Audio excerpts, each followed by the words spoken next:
The Science of Getting Rich by Wallace D Wattles. Preface. This book is pragmatical, not philosophical; practical manual, not a treatise upon theories. It is intended for the men and women whose most pressing need is for money, who wish to get rich first and philosophize afterward. It is for those who have, so far, found neither the time, the means, nor the opportunity to go deeply into the study of metaphysics, but who want results, and who are willing to take the conclusions of science as a basis for action, without going into all the processes by which those conclusions were reached. It is expected that the reader will take the fundamental statements upon faith, just as he would take statements concerning a law of electrical action if they were promulgated by a Marconi or an Edison; and, taking the statements upon faith, that he will prove their truth by acting upon them without fear or hesitation. Every man or woman who does this will certainly get rich, for the science herein applied is an exact science, and failure is impossible. For the benefit, however, of those who wish to investigate philosophical theories, and so secure a logical basis of faith, I will here cite certain authorities. The monistic theory of the universe, the theory that one is all, and that all is one; that one substance manifests itself as the seeming many elements of the material world, is of Hindu origin, and has been gradually winning its way into the thought of the Western world for 200 years. It is the foundation of all the Oriental philosophies, and of those of Descartes, Spinoza, Leibniz, Schopenhauer, Hegel, and Emerson. The reader who would dig the philosophical foundations of this is advised to read Hegel and Emerson for himself. In writing this book I have sacrificed all other considerations to plainness and simplicity of style, so that all might understand. The plan of action laid down herein was deduced from the conclusions of philosophy. It has been thoroughly tested, and bears the supreme test of practical experiment. It works. If you wish to know how the conclusions were arrived at, read the writings of the authors mentioned above; and if you wish to reap the fruits of their philosophies in actual practice, read this book, and do exactly as it tells you to do. The Author. End of the Preface. Chapter 1. The Right to be Rich. Whatever may be said in praise of poverty, the fact remains that it is not possible to live a really complete or successful life unless one is rich. No man can rise to his greatest possible height in talent or soul development unless he has plenty of money, for to unfold the soul and to develop talent he must have many things to use, and he cannot have these things unless he has money to buy them with. A man develops in mind, soul, and body by making use of things, and society is so organized that man must have money in order to become the possessor of things. Therefore, the basis of all advancement for man must be the science of getting rich.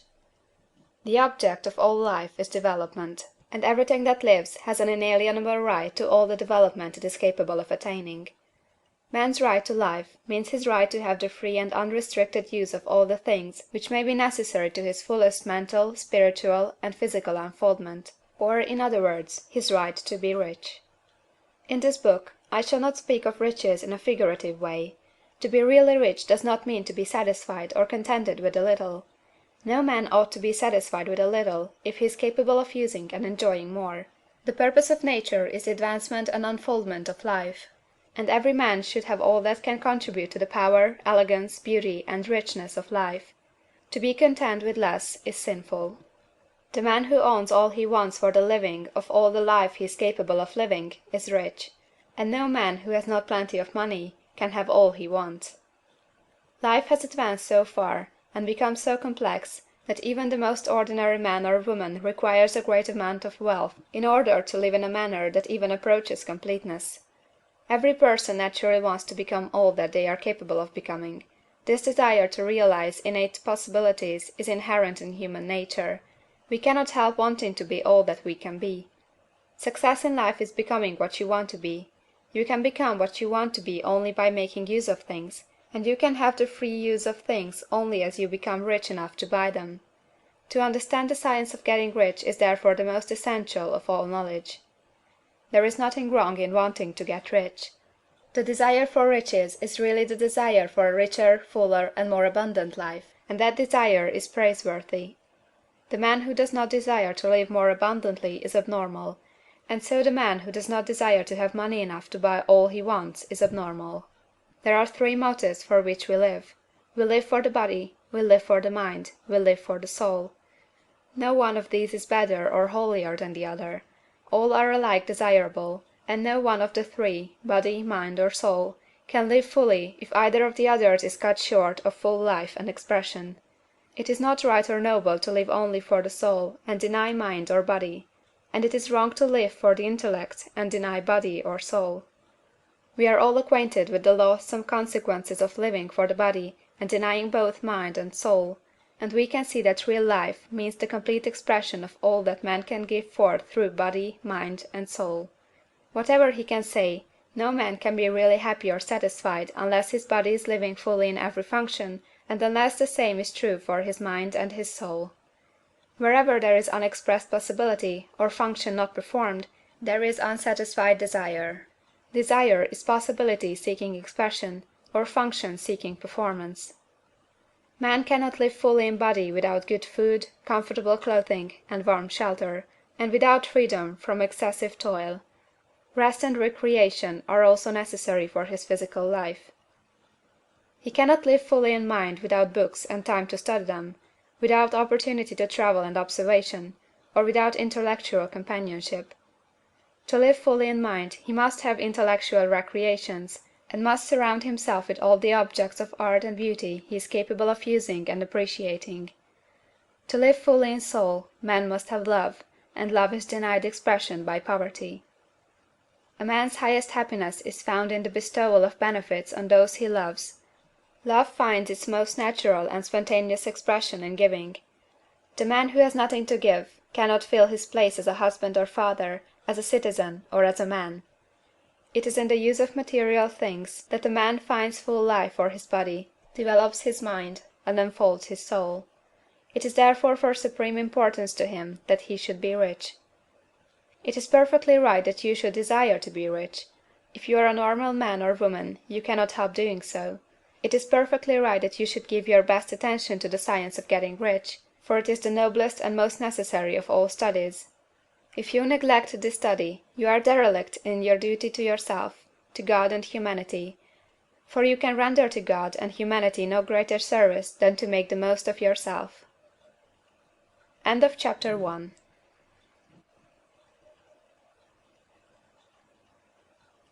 Chapter 2. There is a Science of Getting Rich. There is a science of getting rich, and it is an exact science like algebra or arithmetic. There are certain laws which govern the process of acquiring riches.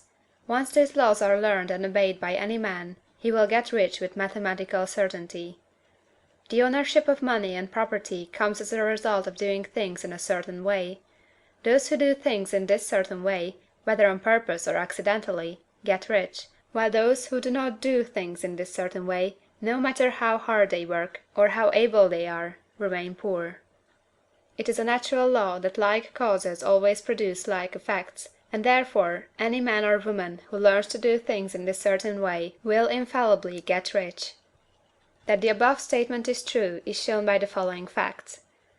Getting rich is not a matter of environment, for, if it were, all the people in certain neighborhoods would become wealthy, the people of one city would be all rich, while those of other towns would all be poor, or the inhabitants of one state would roll in wealth, while those of an adjoining state would be in poverty. But everywhere we see rich and poor living side by side, in the same environment, and often engaged in the same vocations. When two men are in the same locality, and in the same business, and one gets rich while the other remains poor, it shows that getting rich is not primarily a matter of environment. Some environments may be more favorable than others, but when two men in the same business are in the same neighborhood, and one gets rich while the other fails, it indicates that getting rich is a result of doing things in a certain way. And further, the ability to do things in this certain way is not due solely to the possession of talent, for many people who have great talent remain poor, while others who have very little talent get rich. Studying the people who have got rich, we find that they are an average lot in all respects, having no greater talents or abilities than other men. It is evident that they do not get rich because they possess talents or abilities that other men have not, but because they happen to do things in a certain way. Getting rich is not the result of saving or thrift. Many very penurious people are poor, while free spenders often get rich. Nor is getting rich due to doing things which others fail to do, for two men in the same business often do almost exactly the same things, and one gets rich while the other remains poor or becomes bankrupt. From all these things, we must come to the conclusion that getting rich is the result of doing things in a certain way. If getting rich is the result of doing things in a certain way, and if like causes always produce like effects, then any man or woman who can do things in that way can become rich, and the whole matter is brought within the domain of exact science. The question arises here, whether this certain way may not be so difficult that only a few may follow it. This cannot be true, as we have seen, so far as natural ability is concerned. Talented people get rich, and blockheads get rich. Intellectually brilliant people get rich, and very stupid people get rich. Physically strong people get rich, and weak and sickly people get rich.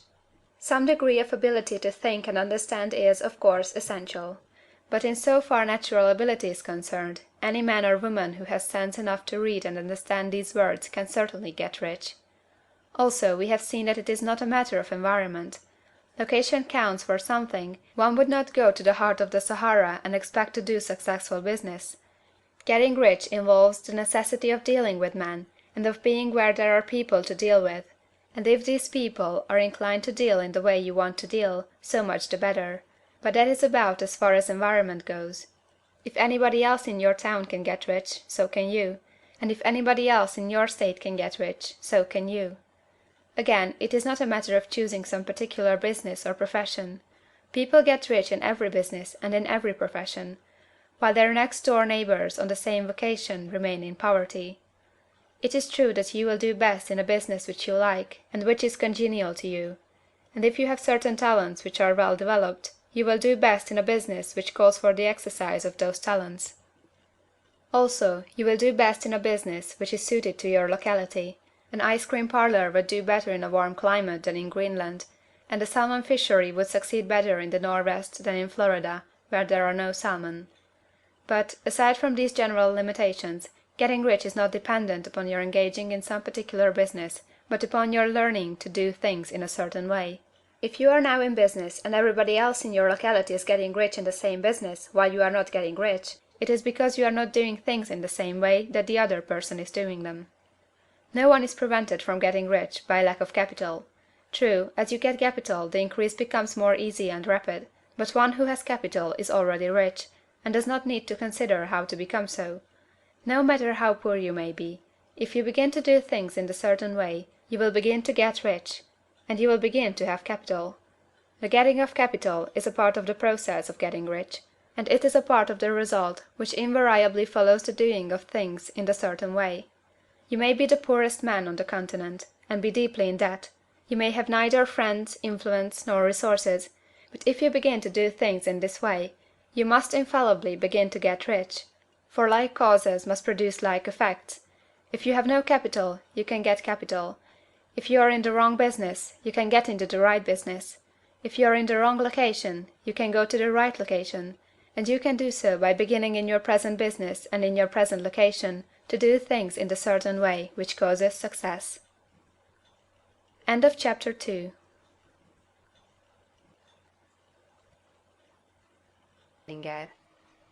Chapter 3. Is opportunity monopolized? No man is kept poor because opportunity has been taken away from him, because other people have monopolized the wealth, and have put a fence around it.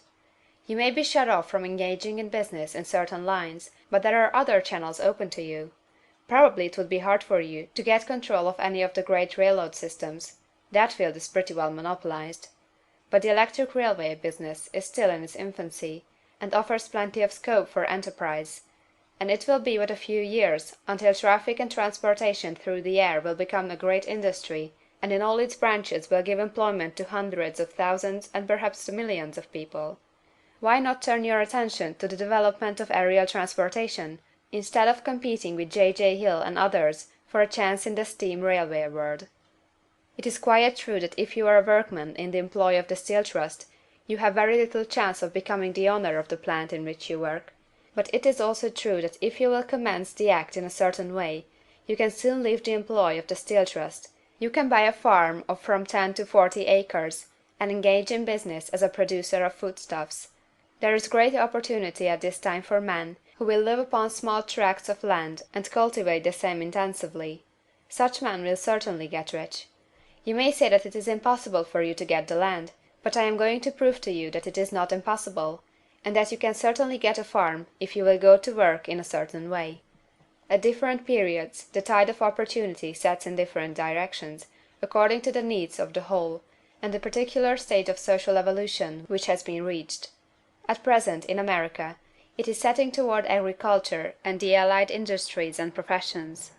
Today, opportunity is open before the factory worker in his line. It is open before the business man who supplies the farmer more than before the one who supplies the factory worker, and before the professional man who waits upon the farmer more than before the one who serves the working class. There is abundance of opportunity for the man who will go with the tide, instead of trying to swim against it. So the factory workers, either as individuals or as a class, are not deprived of opportunity. The workers are not being kept down by their masters.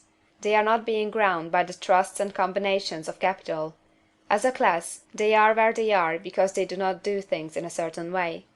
If the workers of America chose to do so, they could follow the example of their brothers in Belgium and other countries, and establish great department stores and cooperative industries. They could elect men of their own class to office, and pass laws favoring the development of such cooperative industries, and in a few years they could take peaceable possession of the industrial field. The working class may become the master class whenever they will begin to do things in a certain way. The law of wealth is the same for them as it is for all others. This they must learn, and they will remain where they are as long as they continue to do as they do. The individual worker, however, is not held down by the ignorance or the mental slothfulness of his class. He can follow the tide of opportunity to riches, and this book will tell them how. No one is kept in poverty by a shortness in the supply of riches. There is more than enough for all. A palace as large as the Capitol at Washington might be built for every family on earth from the building material in the United States alone, and under intensive cultivation this country would produce wool, cotton, linen, and silk enough to clothe each person in the world finer than Solomon was arrayed in all his glory, together with food enough to feed them all luxuriously. The visible supply is practically inexhaustible, and the invisible supply really is inexhaustible. Everything you see on earth is made from one original substance, out of which all things proceed. New forms are constantly being made, and older ones are dissolving, but all are shapes assumed by one thing. There is no limit to the supply of formless stuff, or original substance. The universe is made out of it, but it was not all used in making the universe. The spaces in, through, and between the forms of the visible universe are permeated and filled with the original substance, with the formless stuff, with the raw material of all things. 10,000 times as much as has been made might still be made, and even then we should not have exhausted the supply of universal raw material. No man, therefore, is poor because nature is poor, or because there is not enough to go round. Nature is an inexhaustible storehouse of riches. The supply will never run short. Original substance is alive with creative energy, and is constantly producing more forms. When the supply of building material is exhausted, more will be produced. When the soil is exhausted, so that foodstuffs and materials for clothing will no longer grow upon it, it will be renewed, or more soil will be made. When all the gold and silver has been dug from the earth, if man is still in such a stage of social development that he needs gold and silver, more will be produced from the formless. The formless stuff responds to the needs of man, it will not let him be without any good thing. This is true of man collectively. The race as a whole is always abundantly rich, and if individuals are poor, it is because they do not follow the certain way of doing things which makes the individual man rich. The formless stuff is intelligent. It is stuff which thinks. It is alive, and is always impelled toward more life. It is the natural and inherent impulse of life to seek to live more. It is the nature of intelligence to enlarge itself, and of consciousness to seek to extend its boundaries and find fuller expression. The universe of forms has been made by formless living substance, throwing itself into form in order to express itself more fully. The universe is a great living presence, always moving inherently toward more life and fuller functioning. Nature is formed for the advancement of life; its impelling motive is the increase of life. For this cause, everything which can possibly minister to life is bountifully provided; there can be no lack unless God is to contradict himself and nullify his own works. You are not kept poor by lack in the supply of riches. It is a fact that I shall demonstrate a little farther on, that even the resources of the formless supply are at the command of the man or woman who will act and think in a certain way.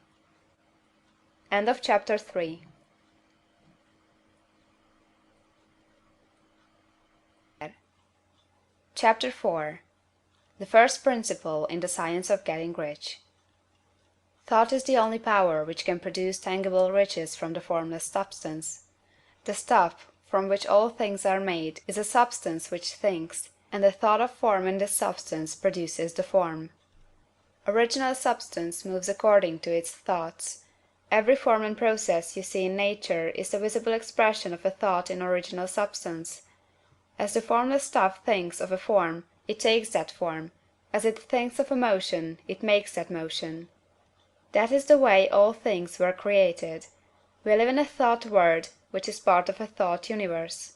The thought of a moving universe extended throughout formless substance, and the thinking stuff moving according to that thought took the form of systems of planets, and maintains that form. Thinking substance takes the form of its thought, and moves according to the thought. Holding the idea of a circling system of suns and worlds, it takes the form of these bodies, and moves them as it thinks.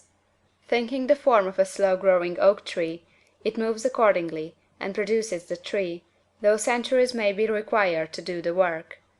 In creating, the formless seems to move according to the lines of motion it has established. The thought of an oak tree does not cause the instant formation of a full-grown tree, but it does start in motion the forces which will produce the tree along established lines of growth. Every thought of form, held in thinking substance, causes the creation of the form, but always, or at least generally, along lines of growth and action already established. The thought of a house of a certain construction, if it were impressed upon formless substance, might not cause the instant formation of the house, but it would cause the turning of creative energies already working in trade and commerce into such channels as to result in the speedy building of the house. And if there were no existing channels through which the creative energy could work, then the house would be formed directly from primal substance, without waiting for the slow processes of the organic and inorganic world. No thought of form can be impressed upon original substance without causing the creation of the form. Man is a thinking centre, and can originate thought. All the forms that man fashions with his hands must first exist in his thought. He cannot shape a thing until he has thought that thing. And so far man has confined his efforts wholly to the work of his hands. He has applied manual labor to the world of forms, seeking to change or modify those already existing. He has never thought of trying to cause the creation of new forms by impressing his thoughts upon formless substance. When man has a thought form, he takes material from the forms of nature, and makes an image of the form which is in his mind. He has so far made little or no effort to cooperate with formless intelligence, to work with the Father. He has not dreamed that he can do what he seeth the Father doing. Man reshapes and modifies existing forms by manual labor. He has given no attention to the question whether he may not produce things from formless substance by communicating his thoughts to it. We propose to prove that he may do so, to prove that any man or woman may do so, and to show how. As our first step, we must lay down three fundamental propositions. First, we assert that there is one original formless stuff, or substance, from which all things are made. All the seemingly many elements are but different presentations of one element. All the many forms found in organic and inorganic nature are but different shapes, made from the same stuff.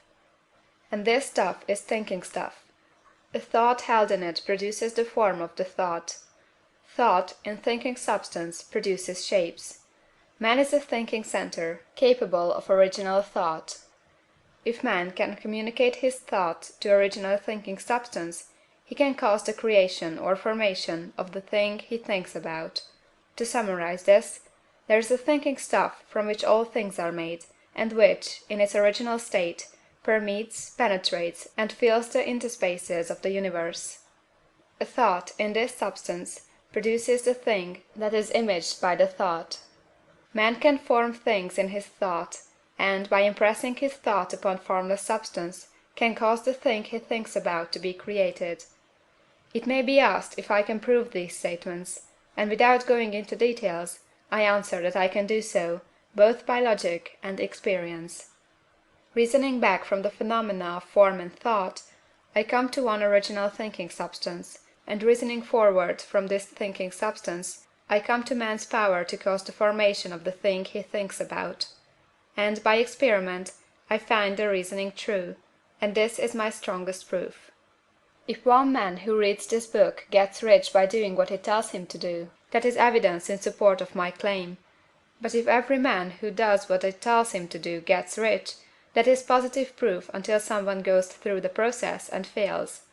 The theory is true until the process fails, and this process will not fail, for every man who does exactly what this book tells him to do will get rich. I have said that men get rich by doing things in a certain way, and in order to do so, man must become able to think in a certain way. A man's way of doing things is the direct result of the way he thinks about things. To do things in a way you want to do them, you will have to acquire the ability to think the way you want to think. This is the first step toward getting rich. To think what you want to think is to think truth, regardless of appearances. Every man has the natural and inherent power to think what he wants to think, but it requires far more effort to do so than it does to think the thoughts which are suggested by appearances. To think according to appearance is easy. To think truth regardless of appearances is laborious, and requires the expenditure of more power than any other work man is called upon to perform. There is no labor from which most people shrink as they do from that of sustained and consecutive thought. It is the hardest work in the world. This is especially true when truth is contrary to appearances. Every appearance in the visible world tends to produce a corresponding form in the mind which observes it, and this can only be prevented by holding the thought of the truth. To look upon the appearance of disease will produce the form of disease in your own mind, and ultimately in your body, unless you hold the thought of the truth, which is that there is no disease. It is only an appearance, and the reality is health. To look upon the appearances of poverty will produce corresponding forms in your own mind, unless you hold to the truth that there is no poverty. There is only abundance. To think health when surrounded by the appearances of disease, or to think riches when in the midst of appearances of poverty, requires power. But he who acquires this power becomes a master mind. He can conquer fate. He can have what he wants. This power can only be acquired by getting hold of the basic fact which is behind all appearances, and that fact is that there is one thinking substance from which and by which all things are made. Then we must grasp the truth that every thought held in this substance becomes a form, and that man can so impress his thoughts upon it as to cause them to take form and become visible things. When we realize this, we lose all doubt and fear, for we know that we can create we want to create, we can get what we want to have, and can become what we want to be. As a first step toward getting rich, you must believe the three fundamental statements given previously in this chapter, and in order to emphasize them, I repeat them here.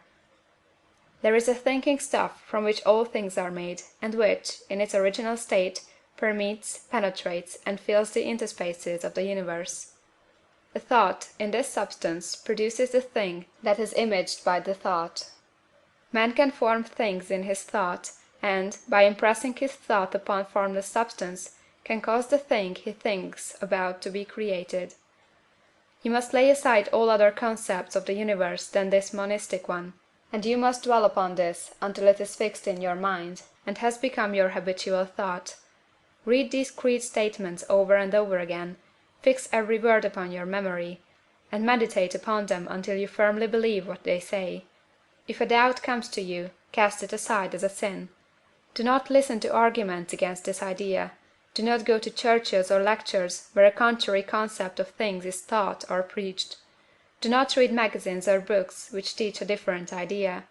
If you get mixed up in your faith, all your efforts will be in vain.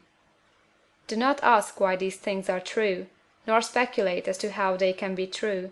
Simply take them on trust. The science of getting rich begins with the absolute acceptance of this faith. End of chapter 4.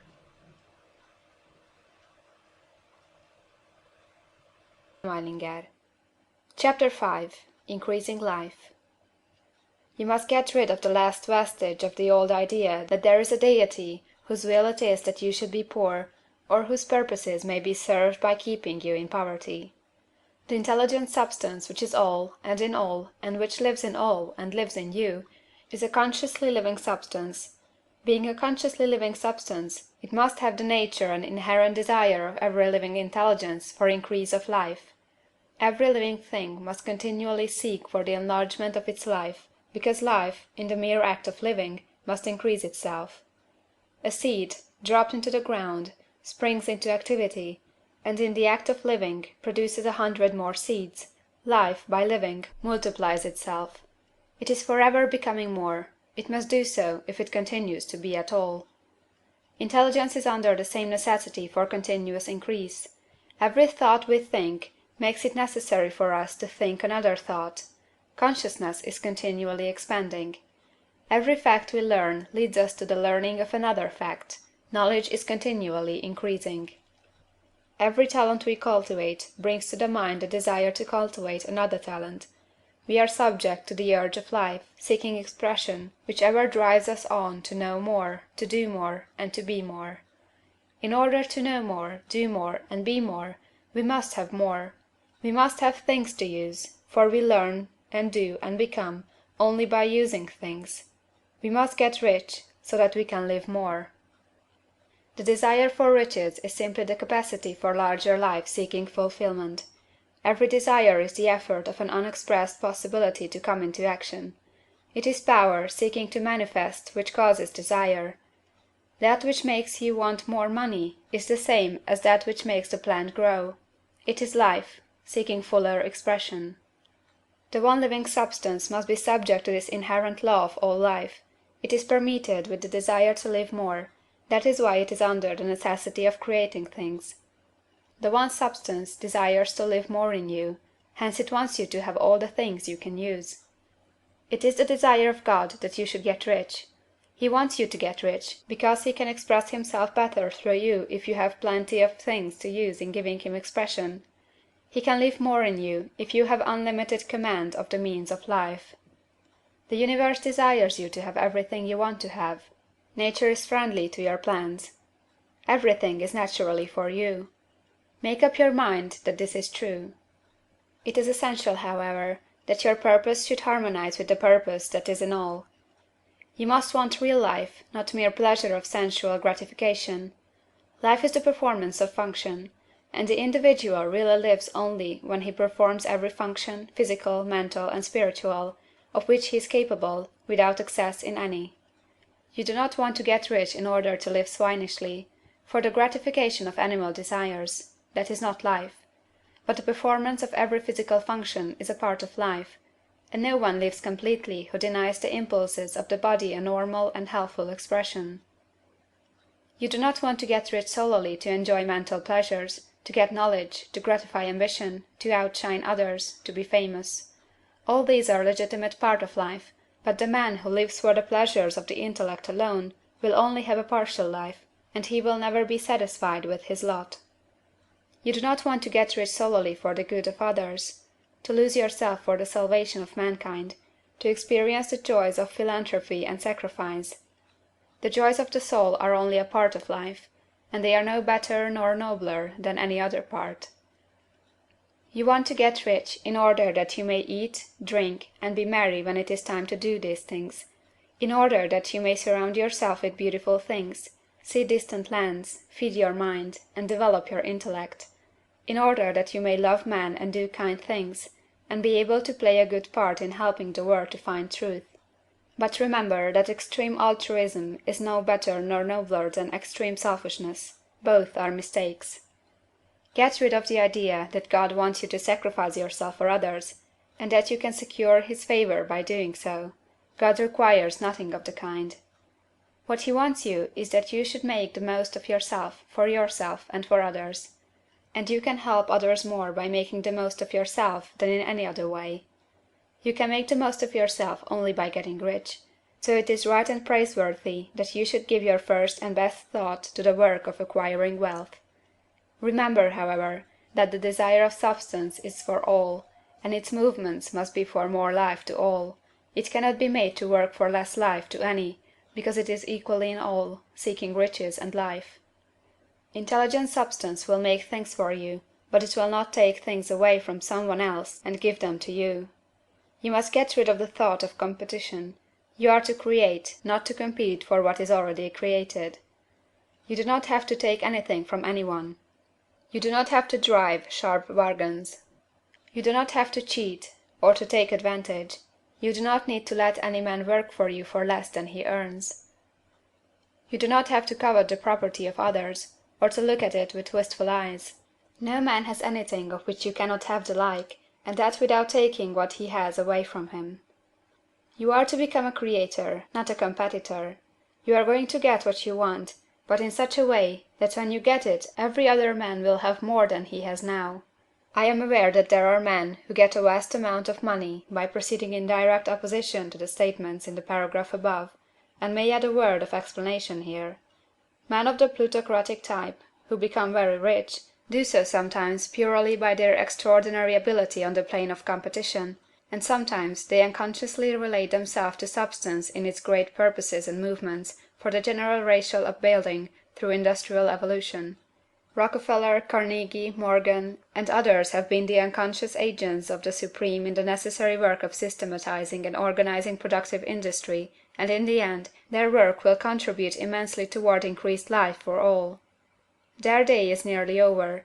They have organized production, and will soon be succeeded by the agents of the multitude, who will organize the machinery of distribution. The multimillionaires are like the monster reptiles of the prehistoric eras. They play a necessary part in the evolutionary process, but the same power which produced them will dispose of them. And it is well to bear in mind that they have never been really rich. A record of the private lives of most of this class will show that they have really been the most abject and wretched of the poor. Riches secured on the competitive plane are never satisfactory and permanent. They are yours today and another's tomorrow. Remember, if you are to become rich in a scientific and certain way, you must rise entirely out of the competitive thought. You must never think for a moment that the supply is limited. Just as soon as you begin to think that all the money is being cornered and controlled by bankers and others, and that you must exert yourself to get laws passed to stop this process and so on, in that moment you drop into the competitive mind, and your power to cause creation is gone for the time being, and what is worse, you will probably arrest the creative movements you have already instituted. Know that there are countless millions of dollars worth of gold in the mountains of the earth, not yet brought to light, and know that if there were not, more would be created from thinking substance to supply your needs. Know that the money you need will come, even if it is necessary for 1,000 men to be led to the discovery of new gold mines tomorrow. Never look at the visible supply, look always at the limitless riches in formless substance, and know that they are coming to you as fast as you can receive and use them. Nobody, by cornering the visible supply, can prevent you from getting what is yours. So never allow yourself to think for an instant that all the best building spots will be taken before you get ready to build your house, unless you hurry. Never worry about the trusts and combines, and get anxious for fear they will soon come to own the whole earth. Never get afraid that you will lose what you want because some other person beats you to it. That cannot possibly happen. You are not seeking anything that is possessed by anybody else. You are causing what you want to be created from formless substance, and the supply is without limits. Stick to the formulated statement. There is a thinking stuff from which all things are made, and which, in its original state, permeates, penetrates, and fills the interspaces of the universe. A thought, in this substance, produces the thing that is imaged by the thought. Man can form things in his thought, and, by impressing his thought upon formless substance, can cause the thing he thinks about to be created. End of chapter 5.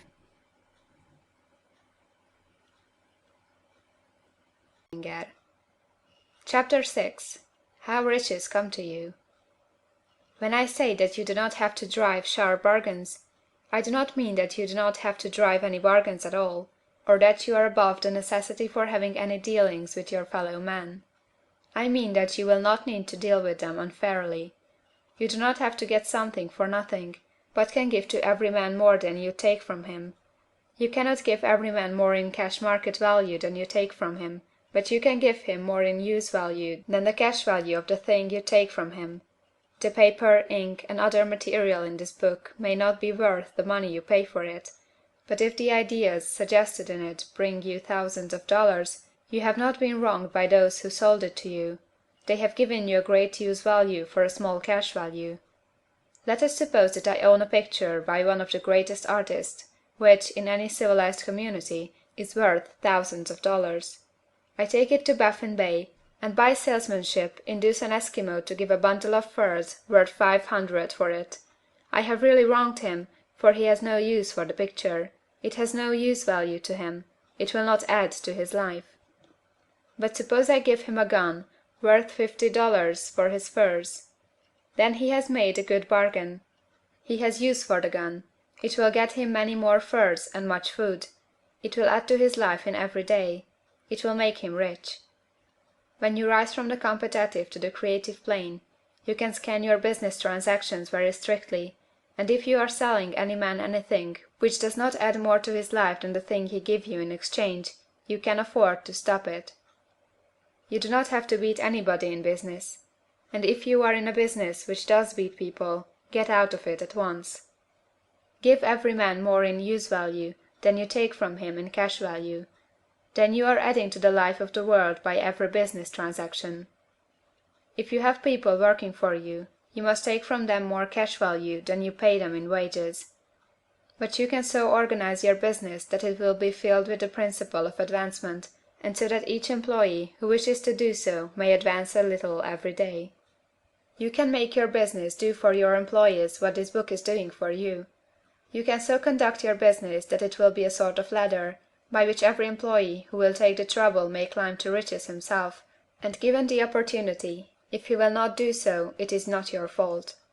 And finally, because you are to cause the creation of your riches from formless substance which permeates all your environment, it does not follow that they are to take shape from the atmosphere and come into being before your eyes.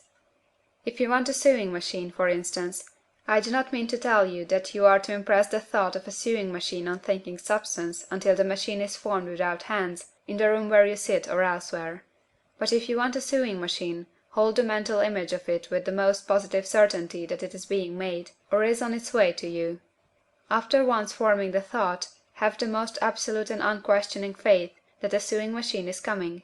Never think of it or speak of it in any other way than as being sure to arrive. Claim it as already yours.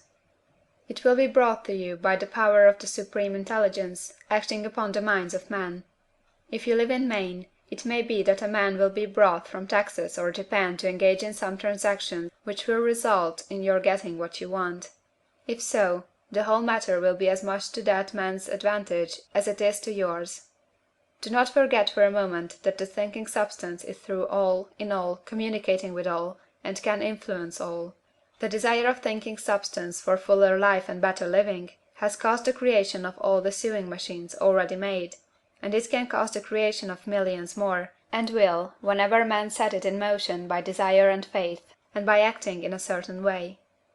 You can certainly have a sewing machine in your house, and it is just as certain that you can have any other thing or things which you want, and which you will use for the advancement of your own life and the lives of others. You need not hesitate about asking largely. It is your Father's pleasure to give you the kingdom, said Jesus.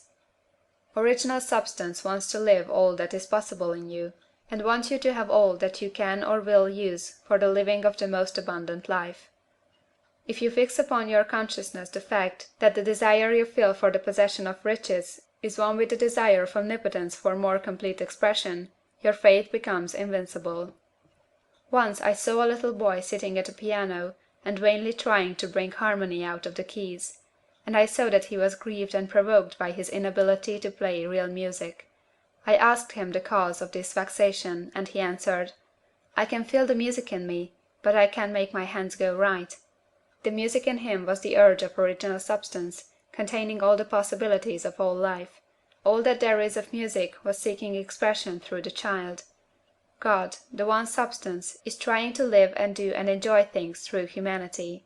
He is saying, I want hands to build wonderful structures, to play divine harmonies, to paint glorious pictures.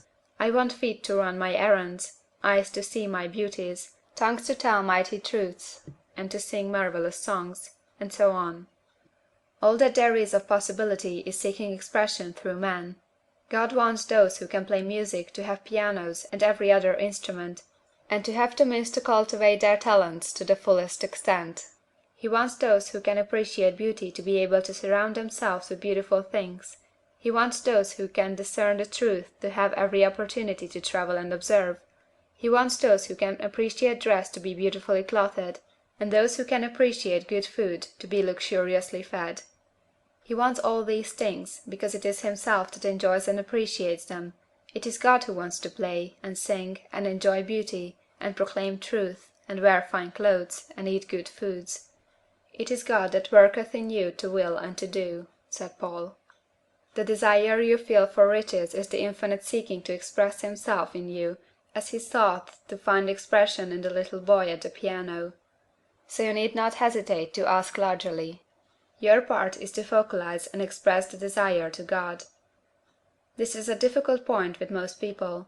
They retain something of the old idea that poverty and self-sacrifice are pleasing to God. They look upon poverty as a part of the plan, a necessity of nature.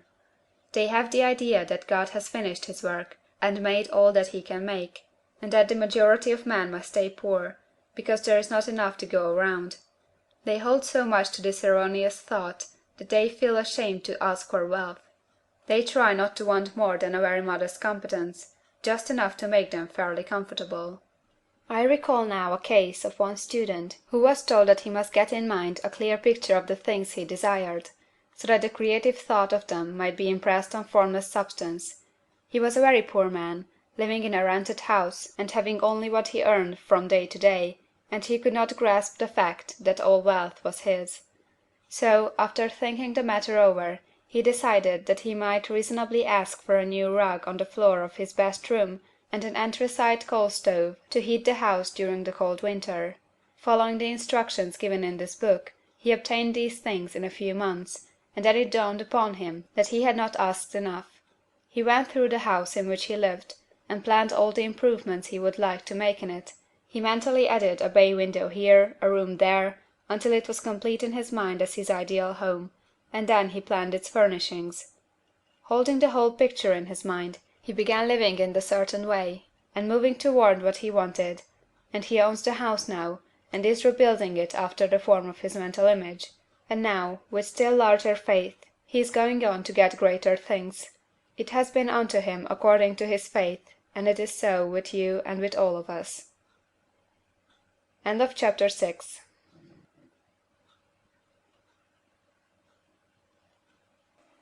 Chapter 7. Gratitude. The illustrations given in the last chapter will have conveyed to the reader the fact that the first step toward getting rich is to convey the idea of your wants to the formless substance. This is true, and you will see that in order to do so, it becomes necessary to relate yourself to the formless intelligence in a harmonious way. To secure this harmonious relation is a matter of such primary and vital importance that I shall give some space to its discussion here, and give you instructions which, if you will follow them, will be certain to bring you into perfect unity of mind with God. The whole process of mental adjustment and atonement can be summed up in one word: gratitude. First, you believe that there is one intelligent substance, from which all things proceed. Second, you believe that this substance gives you everything you desire. And third, you relate yourself to it by a feeling of deep and profound gratitude. Many people who order their lives rightly in all other ways are kept in poverty by their lack of gratitude. Having received one gift from God, they cut the wires which connect them with him by failing to make acknowledgment. It is easy to understand that the nearer we live to the source of wealth, the more wealth we shall receive. And it is easy also to understand that the soul that is always grateful lives in closer touch with God than the one which never looks to him in thankful acknowledgment. The more gratefully we fix our minds on the Supreme when good things come to us, the more good things we will receive, and the more rapidly they will come. And the reason simply is that the mental attitude of gratitude draws the mind into closer touch with the source from which the blessings come. If it is a new thought to you that gratitude brings your whole mind into closer harmony with the creative energies of the universe, consider it well, and you will see that it is true. The good things you already have come to you along the line of obedience to certain laws. Gratitude will lead your mind out along the ways by which things come, and it will keep you in close harmony with creative thought and prevent you from falling into competitive thought.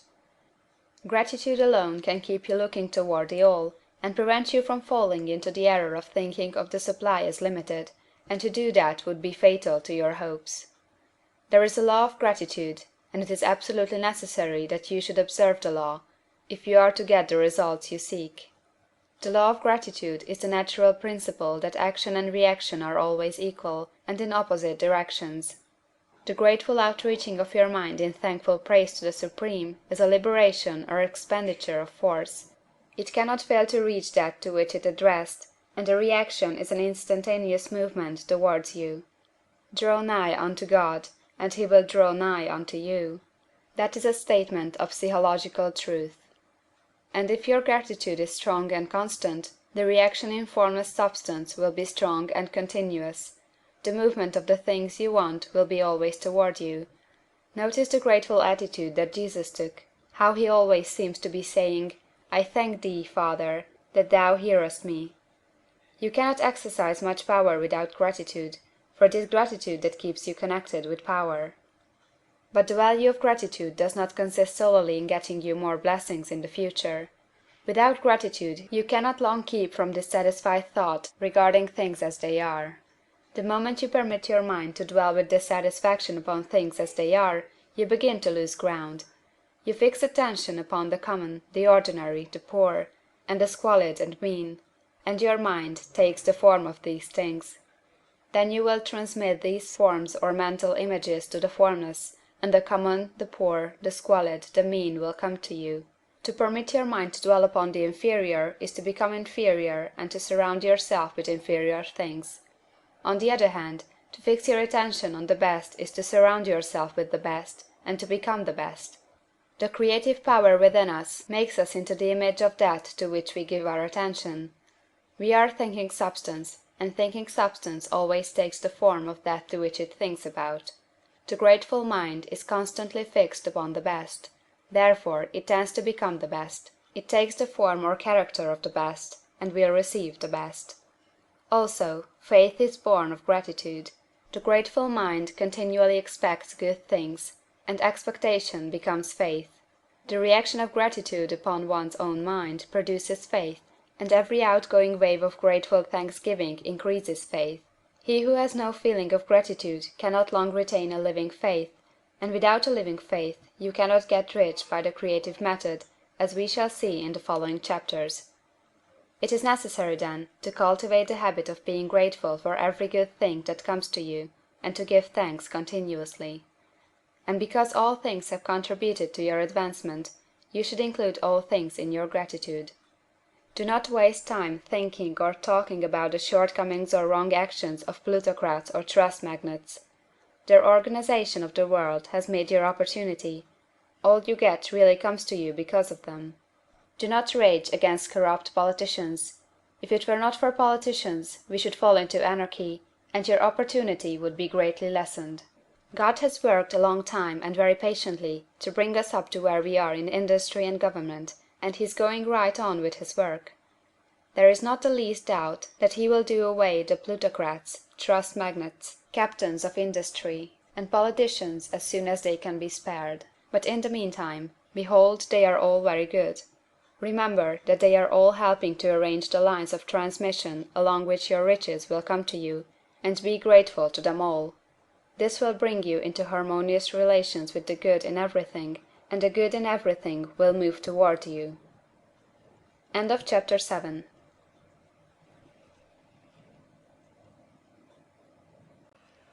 Chapter 8. Thinking in the Certain Way. Turn back to Chapter 6 and read again the story of the man who formed the mental image of his house, and you will get a fair idea of the initial step toward getting rich. You must form a clear and definite mental picture of what you want. You cannot transmit an idea unless you have it yourself. You must have it before you can give it.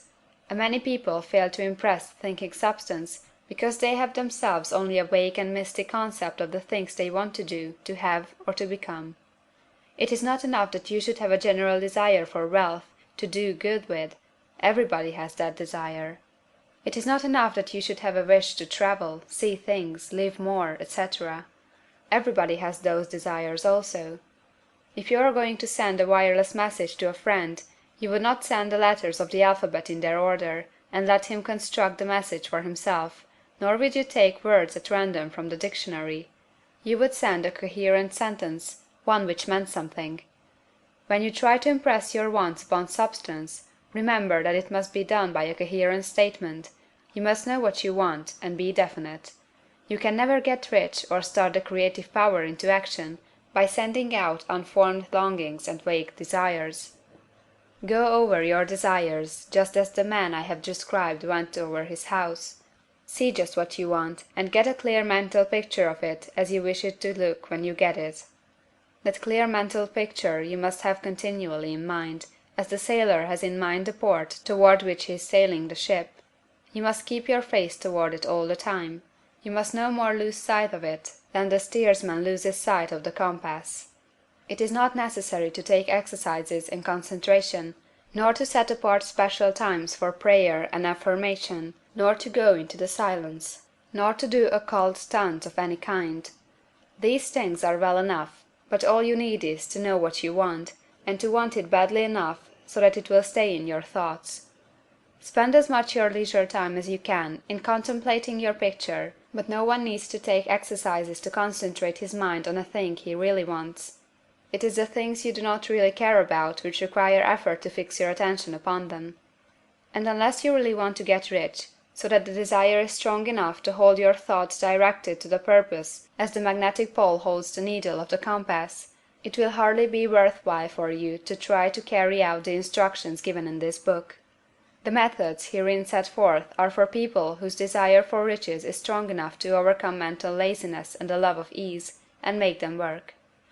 The more clear and definite you make your picture then, and the more you dwell upon it, bringing out all its delightful details, the stronger your desire will be, and the stronger your desire, the easier it will be to hold your mind fixed upon the picture of what you want. Something more is necessary, however, than merely to see the picture clearly. If that is all you do, you are only a dreamer, and will have little or no power for accomplishment. Behind your clear vision must be the purpose to realize it, to bring it out in tangible expression. And behind this purpose must be an invincible and unwavering faith that the thing is already yours, that it is at hand, and you have only to take possession of it. Live in the new house mentally until it takes form around you physically. In the mental realm, enter at once into full enjoyment of the things you want. Whatsoever things ye ask for when ye pray, believe that ye receive them, and ye shall have them, said Jesus. See the things you want as if they were actually around you all the time.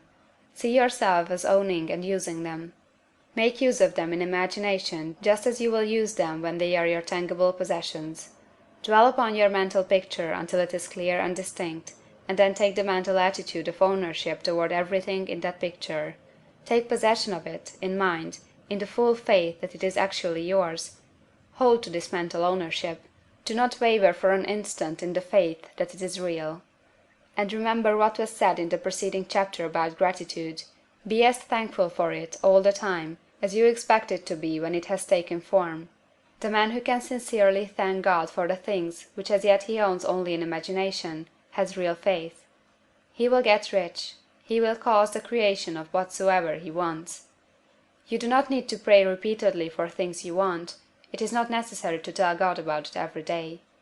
Use not vain repetitions as the heathen do, said Jesus to his pupils, for your Father knoweth that ye have need of these things before ye ask him. Your part is to intelligently formulate your desire for the things which make for a larger life, and to get these desire arranged into a coherent whole, and then to impress this whole desire upon the formless substance, which has the power and the will to bring you what you want. You do not make this impression by repeating strings of words, you make it by holding the vision with unshakable purpose to attain it, and with steadfast faith that you do attain it. The answer to prayer is not according to your faith while you are talking, but according to your faith while you are working. You cannot impress the mind of God by having a special Sabbath day set apart to tell him what you want, and of forgetting him during the rest of the week. You cannot impress him by having special hours to go into your closet and pray, if you then dismiss the matter from your mind until the hour of prayer comes again. Oral prayer is well enough, and has its effect, especially upon yourself, in clarifying your vision and strengthening your faith. But it is not your oral petitions which get you what you want. In order to get rich, you do not need a sweet hour of prayer, you need to pray without ceasing. And by prayer I mean holding steadily to your vision, with the purpose to cause its creation into solid form, and the faith that you are doing so. Believe that ye receive them. The whole matter turns on receiving, once you have clearly formed your vision. When you have formed it, it is well to make an oral statement, addressing the Supreme in reverent prayer, and from that moment you must, in mind, receive what you ask for. Live in the new house, wear the fine clothes, ride in the automobile, go on the journey, and confidently plan for greater journeys. Think and speak of all the things you have asked for in terms of actual present ownership. Imagine an environment and a financial condition exactly as you want them, and live all the time in that imaginary environment and financial condition. Mind, however, that you do not do this as a mere dreamer or castle builder. Hold to the faith that the imaginary is being realized, and to the purpose to realize it. Remember that it is faith and purpose in the use of the imagination which makes the difference between the scientist and the dreamer. And having learned this fact, it is here that you must learn the proper use of the will. End of chapter 8.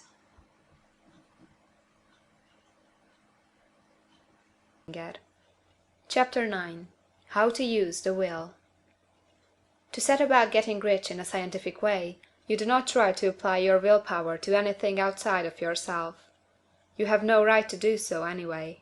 It is wrong to apply your will to other men and women in order to get them do what you wish done. It is as flagrantly wrong to coerce people by mental power as it is to coerce them by physical power.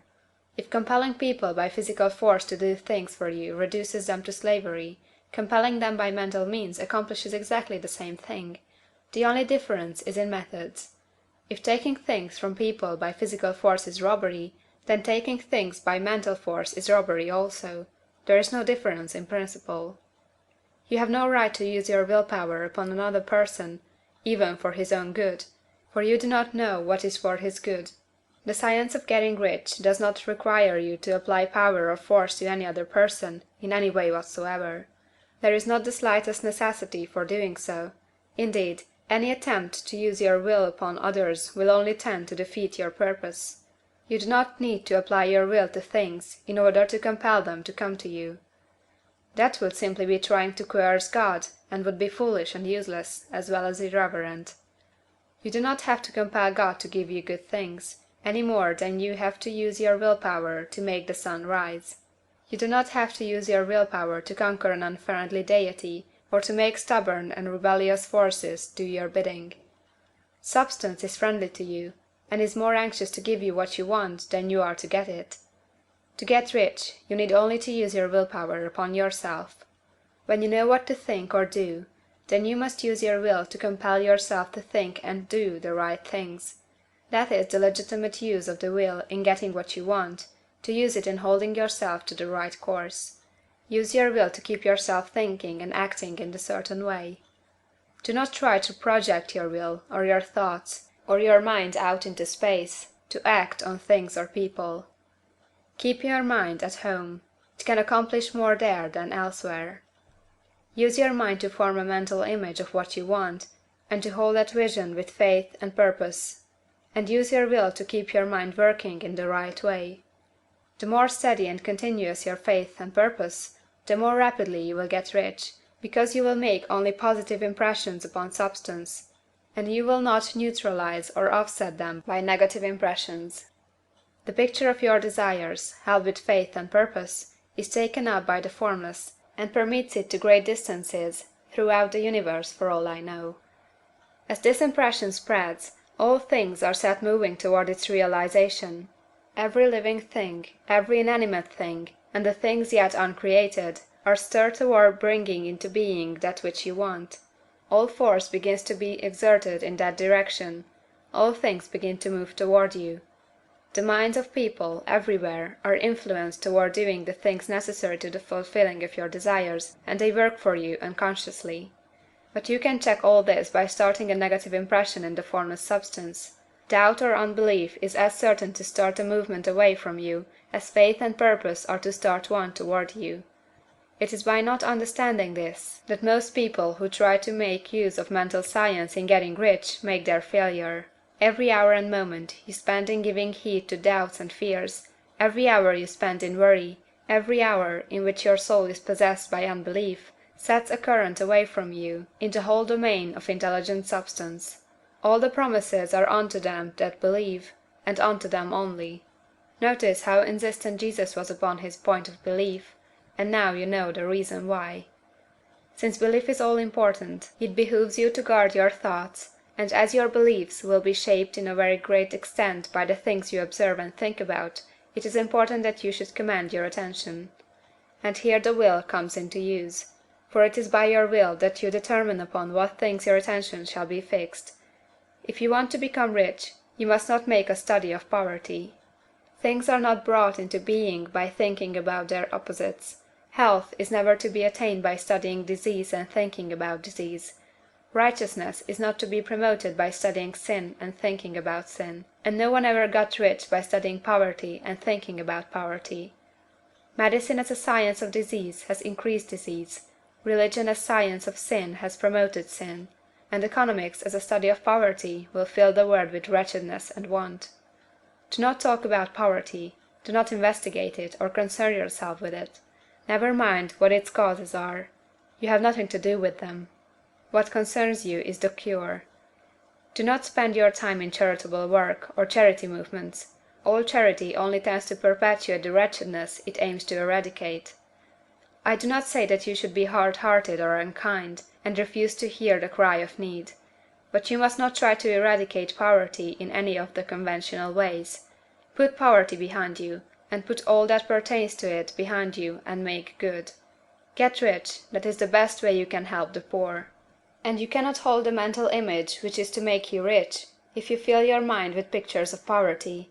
Do not read books or papers which give you circumstantial accounts of the wretchedness of the tenement dwellers, of the horrors of child labor, and so on. Do not read anything which fills your mind with gloomy images of want and suffering.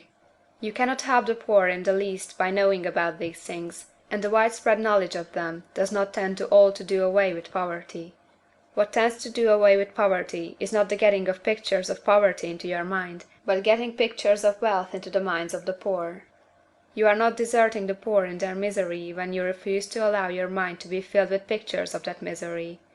Poverty can be done away with, not by increasing the number of well-to-do people to think about poverty, but by increasing the number of poor people who purpose with faith to get rich. The poor do not need charity, they need inspiration. Charity only sends them a loaf of bread to keep them alive in their wretchedness, or gives them an entertainment to make them forget for an hour or two, but inspiration will cause them to rise out of their misery. If you want to help the poor, demonstrate to them that they can become rich. Prove it by getting rich yourself. The only way in which poverty will ever be banished from this world is by getting a large and constantly increasing number of people to practice the teaching of this book. People must be taught to become rich by creation, not by competition.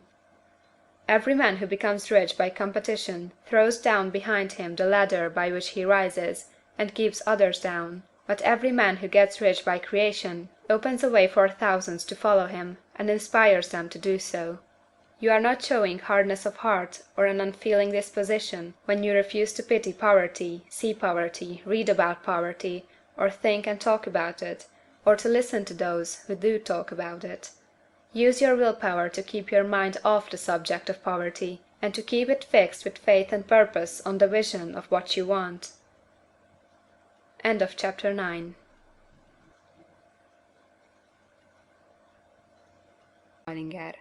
Chapter 10. Further Use of the Will.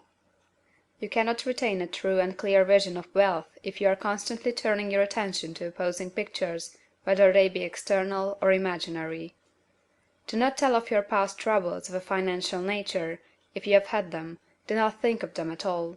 Do not tell of the poverty of your parents, or the hardships of your early life. To do any of these things is to mentally class yourself with the poor for the time being, and it will certainly check the movement of things in your direction. Let the dead bury their dead, as Jesus said. Put poverty and all things that pertain to poverty completely behind you. You have accepted a certain theory of the universe as being correct, and are resting all your hopes of happiness on its being correct, and what can you gain by giving heed to conflicting theories? Do not read religious books which tell you that the world is soon coming to an end, and do not read the writing of muckrakers and pessimistic philosophers who tell you that it is going to the devil. The world is not going to the devil, it is going to God. It is wonderful becoming. True, there may be a good many things in existing conditions which are disagreeable, but what is the use of studying them when they are certainly passing away, and when the study of them only tends to check their passing and keep them with us? Why give time and attention to things which are being removed by evolutionary growth, when you can hasten their removal only by promoting the evolutionary growth as far as your part of it goes? No matter how horrible in seeming may be the conditions in certain countries, sections, or places, you waste your time and destroy your own chances by considering them. You should interest yourself in the world's becoming rich. Think of the riches the world is coming into, instead of the poverty it is growing out of. And bear in mind that the only way in which you can assist the world in growing rich is by growing rich yourself through the creative method, not the competitive one. Give your attention wholly to the riches. Ignore poverty. Whenever you think or speak of those who are poor, think and speak of them as those who are becoming rich, as those who are to be congratulated rather than pitied. Then they and others will catch the inspiration and begin to search for the way out. Because I say that you are to give your whole time and mind and thought to riches, it does not follow that you are to be sordid or mean. To become really rich is the noblest aim you can have in life, for it includes everything else. On the competitive plane, the struggle to get rich is a godless scramble for power over other men, but when we come into the creative mind, all this is changed. All that is possible in the way of greatness and soul unfoldment, of service and lofty endeavor, comes by way of getting rich. All is made possible by the use of things. If you lack for physical health, you will find that the attainment of it is conditional on your getting rich. Only those who are emancipated from financial worry and who have the means to live a carefree existence and follow hygienic practices can have and retain health. Moral and spiritual greatness is possible only to those who are above the competitive battle of existence, and only those who are becoming rich on the plane of creative thought are free from the degrading influences of competition. If your heart is set on domestic happiness, remember that love flourishes best where there is refinement, a high level of thought, and freedom from corrupting influences, and these are to be found only where riches are attained by the exercise of creative thought, without strife or rivalry. You can aim at nothing so great or noble, I repeat, as to become rich, and you must fix your attention upon your mental picture of riches, to the exclusion of all that may tend to dim or obscure the vision. You must learn to see the underlying truth in all things. You must see beneath all seemingly wrong conditions the great one life ever moving forward toward fuller expression and more complete happiness. It is the truth that there is no such thing as poverty, that there is only wealth. Some people remain in poverty because they are ignorant of the fact that there is wealth for them, and these can be best taught by showing them the way of affluence in your own person and practice. Others are poor because, while they feel that there is a way out, they are too intellectually indolent to put forth the mental effort necessary to find that way and by travel it, and for these the very best thing you can do is to arouse their desire by showing them the happiness that comes from being rightly rich. Others still are poor because, while they have some notion of science, They have become so swamped and lost in the maze of metaphysical and occult theories that they do not know which road to take. They try a mixture of many systems and fail in all. For these again the very best thing to do is to show the right way in your own person and practice. An ounce of doing things is worth a pound of theorizing. The very best thing you can do for the whole world is to make the most of yourself. You can serve God and man in no more effective way than by getting rich. That is, if you get rich by the creative method and not by the competitive one. Another thing. We assert that this book gives in detail the principles of the science of getting rich, and if that is true, you do not need to read any other book upon the subject. This may sound narrow and egoistical, but consider, there is no more scientific method of computation in mathematics than by addition, subtraction, multiplication, and division. No other method is possible. There can be but one shortest distance between 2 points. There is only one way to think scientifically, and that is to think in the way that leads to the most direct and simple route to the goal. No man has yet formulated a briefer or less complex system than the one set forth herein. It has been stripped of all non-essentials. When you commence on this, lay all others aside. Put them out of your mind altogether. Read this book every day, keep it with you, commit it to memory, and do not think about other systems and theories. If you do, you will begin to have doubts, and to be uncertain and wavering in your thought, and then you will begin to make failures. After you have made good and become rich, you may study other systems as much as you please, but until you are quite sure that you have gained what you want, do not read anything on this line but this book, unless it be the authors mentioned in the preface. And read only the most optimistic comments on the world's news, those in harmony with your picture. Also, postpone your investigations into the occult. Do not dabble in theosophy, spiritualism, or kindred studies. It is very likely that the dead still live, and are near, but if they are, let them alone. Mind your own business. Wherever the spirits of the dead may be, they have their own work to do, and their own problems to solve, and we have no right to interfere with them. We cannot help them, and it is very doubtful whether they can help us, or whether we have any right to trespass upon their time if they can. Let the dead and the hereafter alone, and solve your own problem, get rich. If you begin to mix with the occult, you will start mental cross-currents which will surely bring your hopes to shipwreck. Now, this and the preceding chapters have brought us to the following statement of the basic facts. There is a thinking stuff from which all things are made, and which, in its original state, permeates, penetrates, and fills the interspaces of the universe. A thought, in this substance, produces the thing that is imaged by the thought. Man can form things in his thought, and, by impressing his thought upon formless substance, can cause the thing he thinks about to be created. In order to do this, man must pass from the competitive to the creative mind. He must form a clear mental picture of the things he wants, and hold this picture in his thoughts with the fixed purpose to get what he wants, and the unwavering faith that he does get what he wants, closing his mind against all that may tend to shake his purpose, dim his vision, or quench his faith. And in addition to all this, we shall now see that he must live and act in a certain way. End of chapter 10.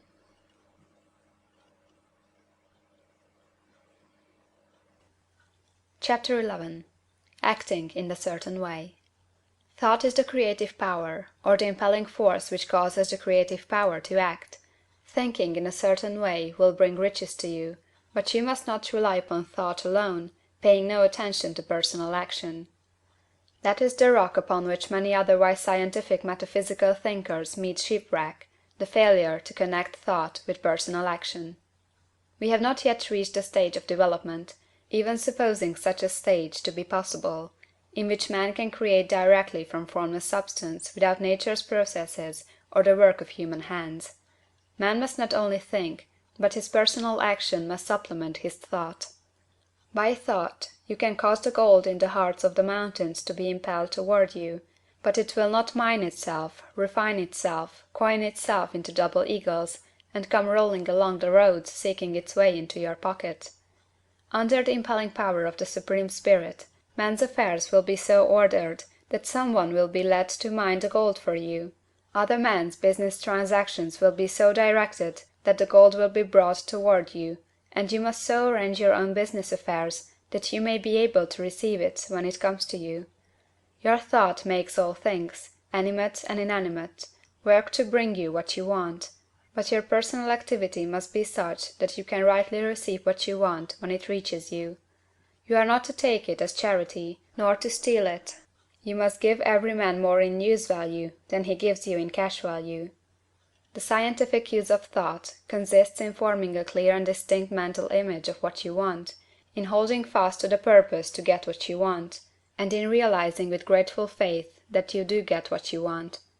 Do not try to project your thought in any mysterious or occult way, with the idea of having it go out and do things for you. That is wasted effort, and will weaken your power to think with sanity. The action of thought in getting rich is fully explained in the preceding chapters.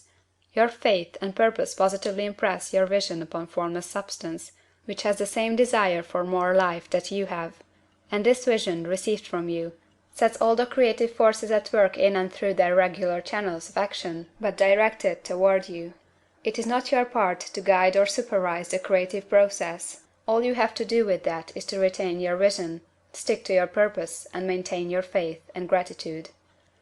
But you must act in a certain way, so that you can appropriate what is yours when it comes to you, so that you can meet the things you have in your picture, and put them in their proper places as they arrive. You can really see the truth of this. When things reach you, they will be in the hands of other men, who will ask an equivalent for them. And you can only get what is yours by giving the other man what is his. Your pocketbook is not going to be transformed into a Fortunatus purse, which shall be always full of money without effort on your part. This is a crucial point in the science of getting rich. Right here, when thought and personal action must be combined, there are very many people who, consciously or unconsciously, set the creative forces in action by the strength and persistence of their desires, but who remain poor because they do not provide for the reception of the thing they want when it comes. By thought, the thing you want is brought to you; by action, you receive it. Whatever your action is to be, it is evident that you must act now. You cannot act in the past, and it is essential to the clearness of your mental vision that you dismiss the past from your mind. You cannot act in the future, for the future is not here yet. And you cannot tell how you will want to act in any future contingency until that contingency has arrived. Because you are not in the right business or the right environment now, do not think that you must postpone action until you get into the right business or environment. And do not spend time in the present taking thought as to the best course in possible future emergencies. Have faith in your ability to meet any emergency when it arrives. If you act in the present with your mind on the future, your present action will be with a divided mind and will not be effective. Put your whole mind into present action. Do not give your creative impulse to original substance, and then sit down and wait for results. If you do, you will never get them. Act now. There is never any time but now, and there never will be any time but now. If you are ever to begin to make ready for the reception of what you want, you must begin now. And your action, whatever it is, must most likely be in your present business or employment, and must be upon the persons and things in your present environment. You cannot act where you are not, you cannot act where you have been, and you cannot act where you are going to be. You can act only where you are. Do not bother as to whether yesterday's work was well done or ill done. Do today's work well. Do not try to do tomorrow's work now. There will be plenty of time to do that when you get to it. Do not try, by occult or mystical means, to act on people or things that are out of your reach. Do not wait for a change of environment before you act. Get a change of environment by action. You can so act upon the environment in which you are now as to cause yourself to be transferred to a better environment. Hold with faith and purpose the vision of yourself in the better environment, but act upon your present environment with all your heart, and with all your strength, and with all your mind. Do not spend any time in day dreaming or castle building. Hold to the one vision of what you want, and act now. Do not cast about seeking some new thing to do, or some strange, unusual, or remarkable action to perform as a first step toward getting rich. It is probable that your actions, at least for some time to come, will be those you have been performing for some time past. But you are to begin now to perform these actions in a certain way, which will surely make you rich. If you are engaged in some business, and feel that it is not the right one for you, do not wait until you get into the right business before you begin to act. Do not feel discouraged, or sit down and lament because you are misplaced. No man was ever so misplaced but that he could not find the right place, and no man ever became so involved in the wrong business but that he could get into the right business. Hold the vision of yourself in the right business, with the purpose to get into it, and the faith that you will get into it, and are getting into it. But act in your present business. Use your present business as the means of getting a better one, and use your present environment as the means of getting into a better one. Your vision of the right business, if held with faith and purpose, will cause the Supreme to move the right business toward you, and your action, if performed in the certain way, will cause you to move toward the business. If you are an employee, or wage earner, and feel that you must change places in order to get what you want, do not project your thought into space and rely upon it to get you another job. It will probably fail to do so. Hold the vision of yourself in the job you want, while you act with faith and purpose on the job you have, and you will certainly get the job you want. Your vision and faith will set the creative force in motion to bring it toward you, and your action will cause the forces in your own environment to move you toward the place you want. In closing this chapter, we will add another statement to our syllabus. There is a thinking stuff from which all things are made, and which, in its original state, permeates, penetrates, and fills the interspaces of the universe. A thought, in this substance, produces the thing that is imaged by the thought.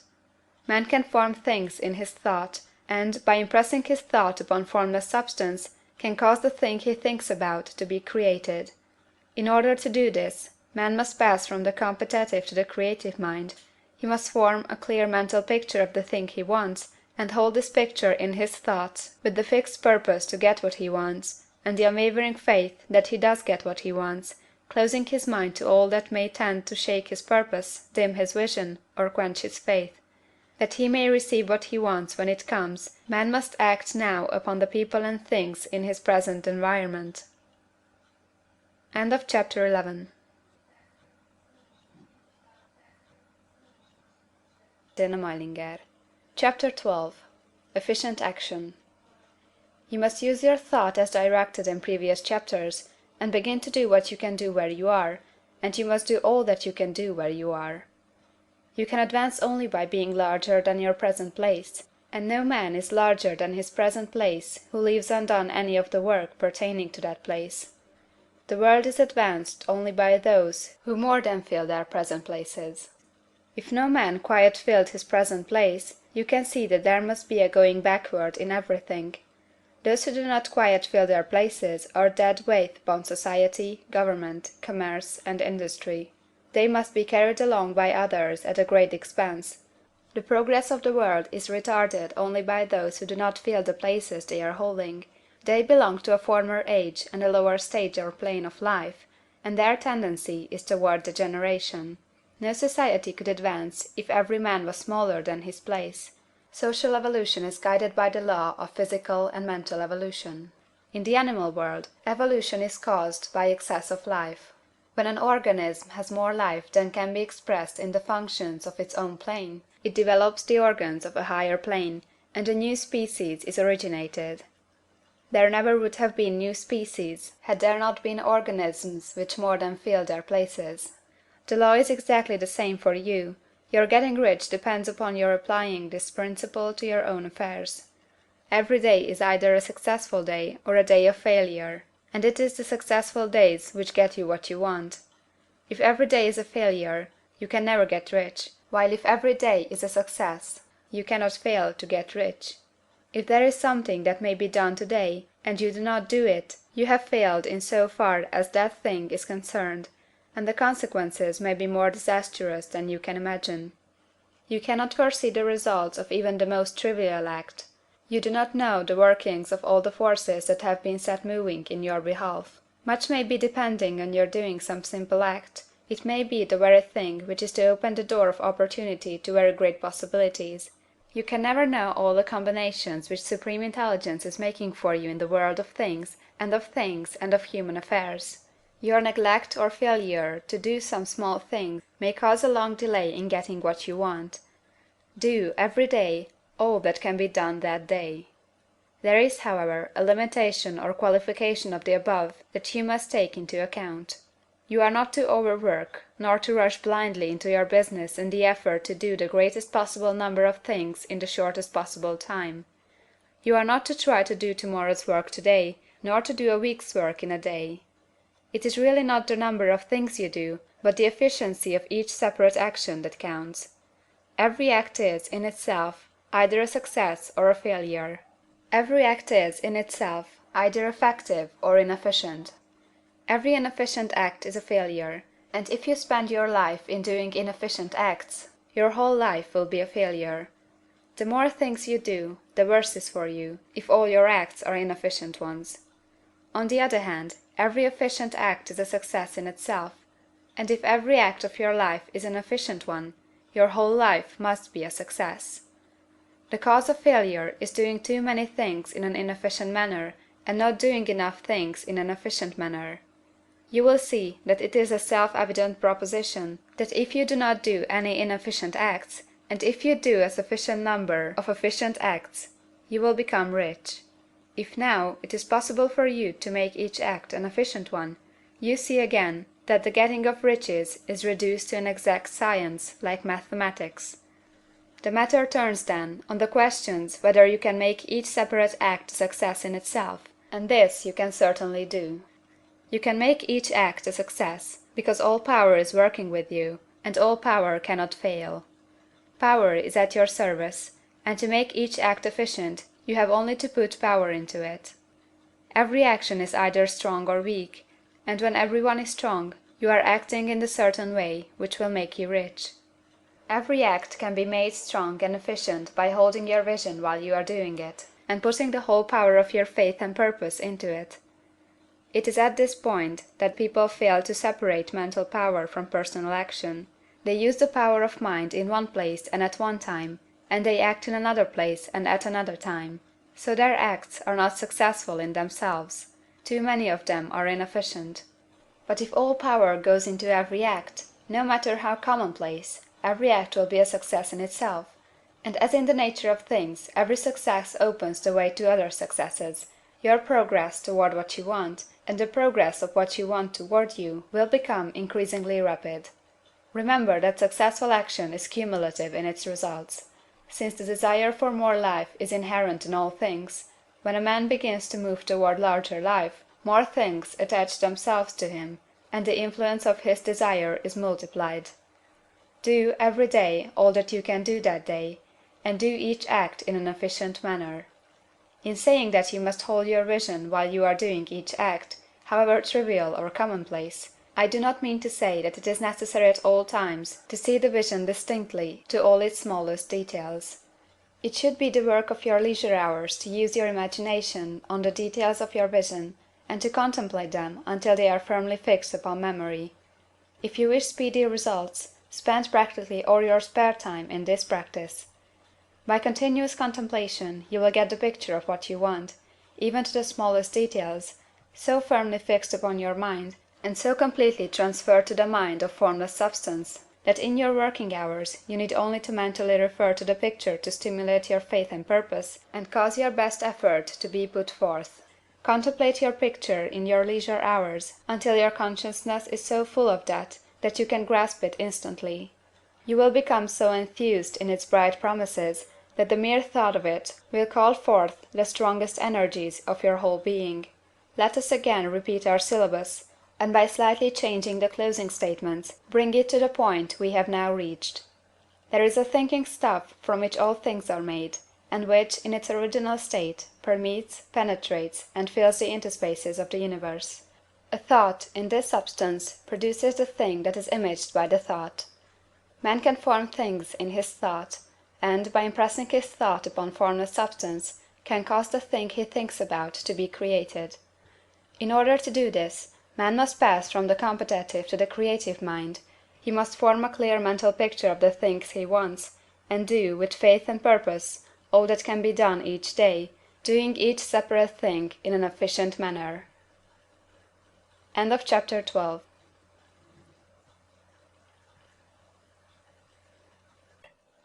Chapter 13. Getting into the right business. Success in any particular business depends for one thing upon your possessing in a well-developed state the faculties required in that business. Without good musical faculty, no one can succeed as a teacher of music. Without well-developed mechanical faculties, no one can achieve great success in any of the mechanical trades. Without tact and the commercial faculties, no one can succeed in mercantile pursuits. But to possess in a well-developed state the faculties required in your particular vocation does not insure getting rich. There are musicians who have remarkable talent, and who yet remain poor.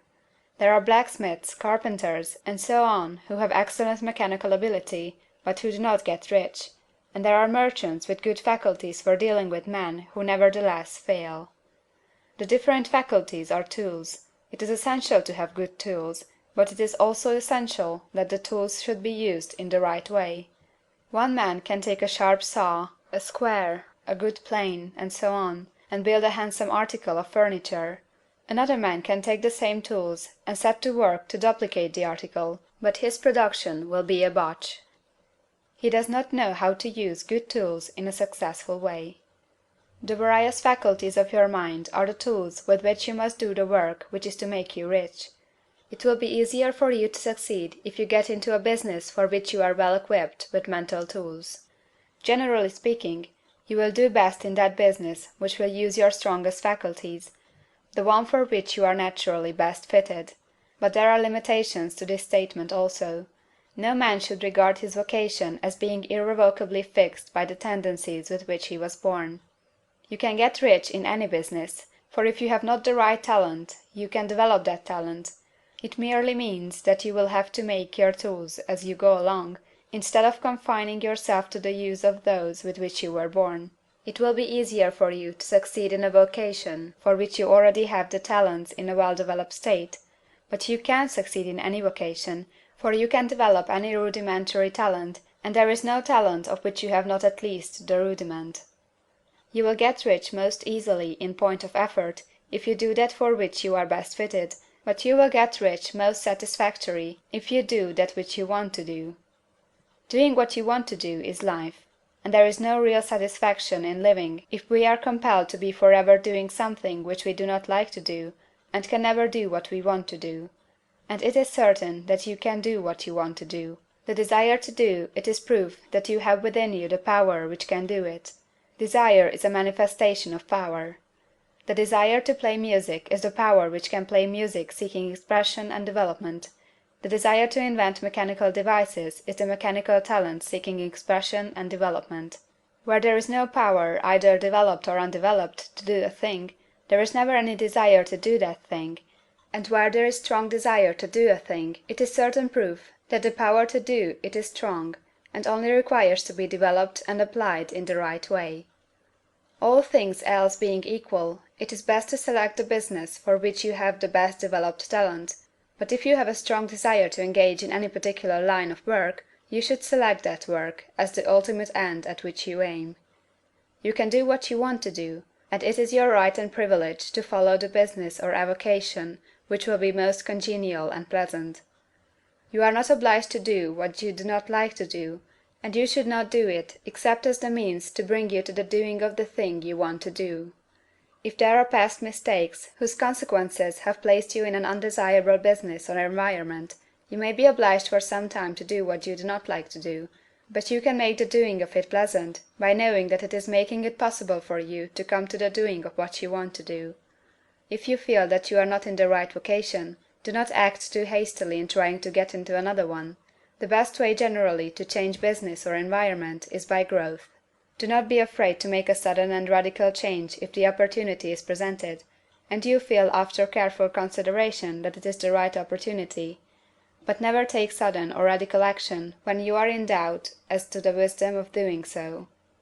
There is never any hurry on the creative plane, and there is no lack of opportunity. When you get out of the competitive mind, you will understand that you never need to act hastily. No one else is going to beat you to the thing you want to do. There is enough for all. If one space is taken, another and a better one will be opened for you a little farther on. There is plenty of time. When you are in doubt, wait. Fall back on the contemplation of your vision, and increase your faith and purpose, and by all means, in times of doubt and indecision, cultivate gratitude. A day or two spent in contemplating the vision of what you want, and in earnest thanksgiving that you are getting it, will bring your mind into such close relationship with the Supreme that you will make no mistake when you do act. There is a mind which knows all there is to know, and you can come into close unity with this mind by faith and the purpose to advance in life, if you have deep gratitude. Mistakes come from acting hastily, or from acting in fear or doubt, or in forgetfulness of the right motive, which is more life to all, and less to none. As you go on in the certain way, opportunities will come to you in increasing number, and you will need to be very steady in your faith and purpose, and to keep in close touch with the All-Mind by reverent gratitude. Do all that you can do in a perfect manner every day, but do it without haste, worry, or fear. Go as fast as you can, but never hurry. Remember that in the moment you begin to hurry, you cease to be a creator and become a competitor. You drop back upon the old plane again. Whenever you find yourself hurrying, call a halt. Fix your attention on the mental image of the thing you want, and begin to give thanks that you are getting it. The exercise of gratitude will never fail to strengthen your faith and renew your purpose. End of chapter 13.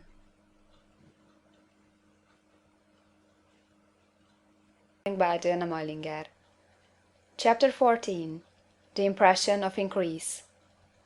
Whether you charge your vocation or not, your actions for the present must be those pertaining to the business in which you are now engaged. You can get into the business you want by making constructive use of the business you are already established in, by doing your daily work in a certain way.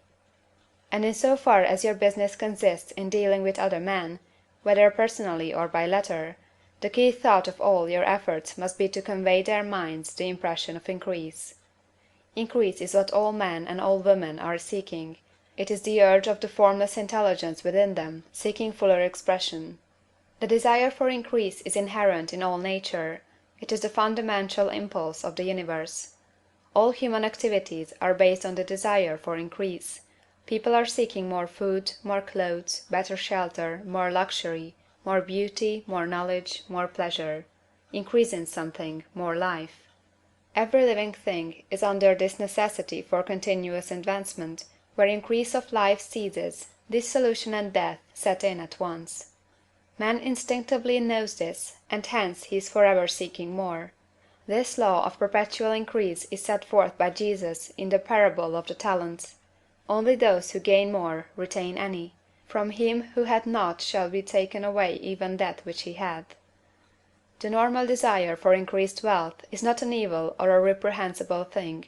It is simply the desire for more abundant life. It is aspiration. And because it is the deepest instinct of their natures, all men and women are attracted to him who can give them more of the means of life. In following the certain way as described in the foregoing pages, you are getting continuous increase for yourself, and you are giving it to all with whom you deal. You are a creative center, from which increase is given off to all. Be sure of this, and convey assurance of the fact to every man, woman, and child with whom you come in contact.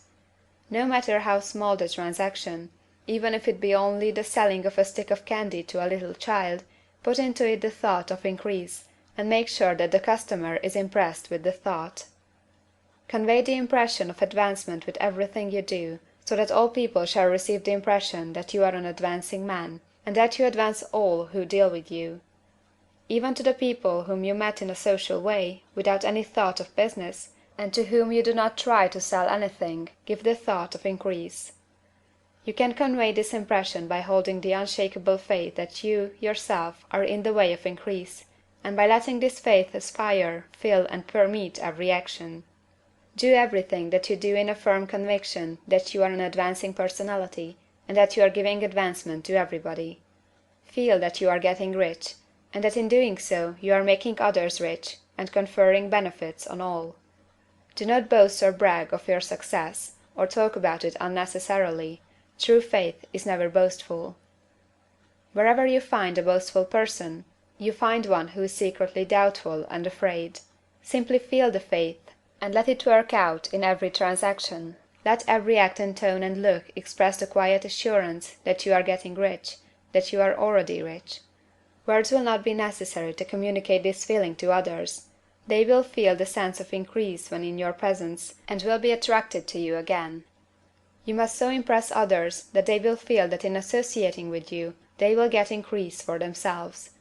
See that you give them a use of value greater than the cash value you are taking from them. Take an honest pride in doing this, and let everybody know it, and you will have no lack of customers. People will go where they are given increase, and the Supreme, which desires increase in all and which knows all, will move toward you men and women who have never heard of you. Your business will increase rapidly, and you will be surprised at the unexpected benefits which will come to you. You will be able from day to day to make larger combinations, secure greater advantages, and to go on into a more congenial vocation if you desire to do so. But in doing all this, you must never lose sight of your vision of what you want, or your faith and purpose to get what you want. Let me here give you another word of caution in regard to motives. Beware of the insidious temptation to seek for power over other men. Nothing is so pleasant to the unformed or partially developed mind as the exercise of power or domination over others. The desire to rule for selfish gratification has been the curse of the world. For countless ages kings and lords have drenched the earth with blood in their battles to extend their dominions. This not to seek more life for all, but to get more power for themselves. Today, the main motive in the business and industrial world is the same. Men marshal their armies of dollars, and lay waste the lives and hearts of millions in the same mad scramble for power over others. Commercial kings, like political kings, are inspired by the lust for power. Jesus saw in this desire for mastery the moving impulse of that evil world he sought to overthrow. Read the 23rd chapter of Matthew, and see how he pictures the lust of the Pharisees to be called master, to sit in the high places, to domineer over others, and to lay burdens on the backs of the less fortunate. And note how he compares this lust for domination with the brotherly seeking for the common good to which he calls his disciples. Look out for the temptation to seek for authority, to become a master, to be considered as one who is above the common herd, to impress others by lavish display, and so on. The mind that seeks for mastery over others is the competitive mind, and the competitive mind is not the creative one. In order to master your environment and your destiny, it is not at all necessary that you should rule over your fellow men, and indeed, when you fall into the world's struggle for the high places, you begin to be conquered by fate and environment, and your getting rich becomes a matter of chance and speculation. Beware of the competitive mind. No better statement of the principle of creative action can be formulated than the favorite declaration of the late Golden Rule Jones of Toledo: "What I want for myself, I want for everybody." End of chapter 14.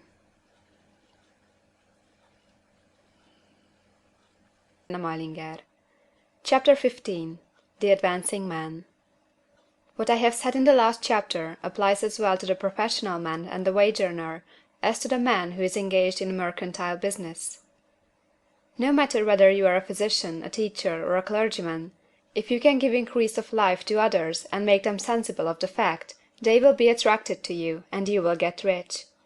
The physician who holds the vision of himself as a great and successful healer, and who works toward the complete realization of that vision with faith and purpose, as described in the former chapters, will come into such close touch with the source of life that he will be phenomenally successful. Patients will come to him in throngs. No one has a greater opportunity to carry into effect the teaching of this book than the practitioner of medicine. It does not matter to which of the various schools he may belong, for the principle of healing is common to all of them, and may be reached by all alike.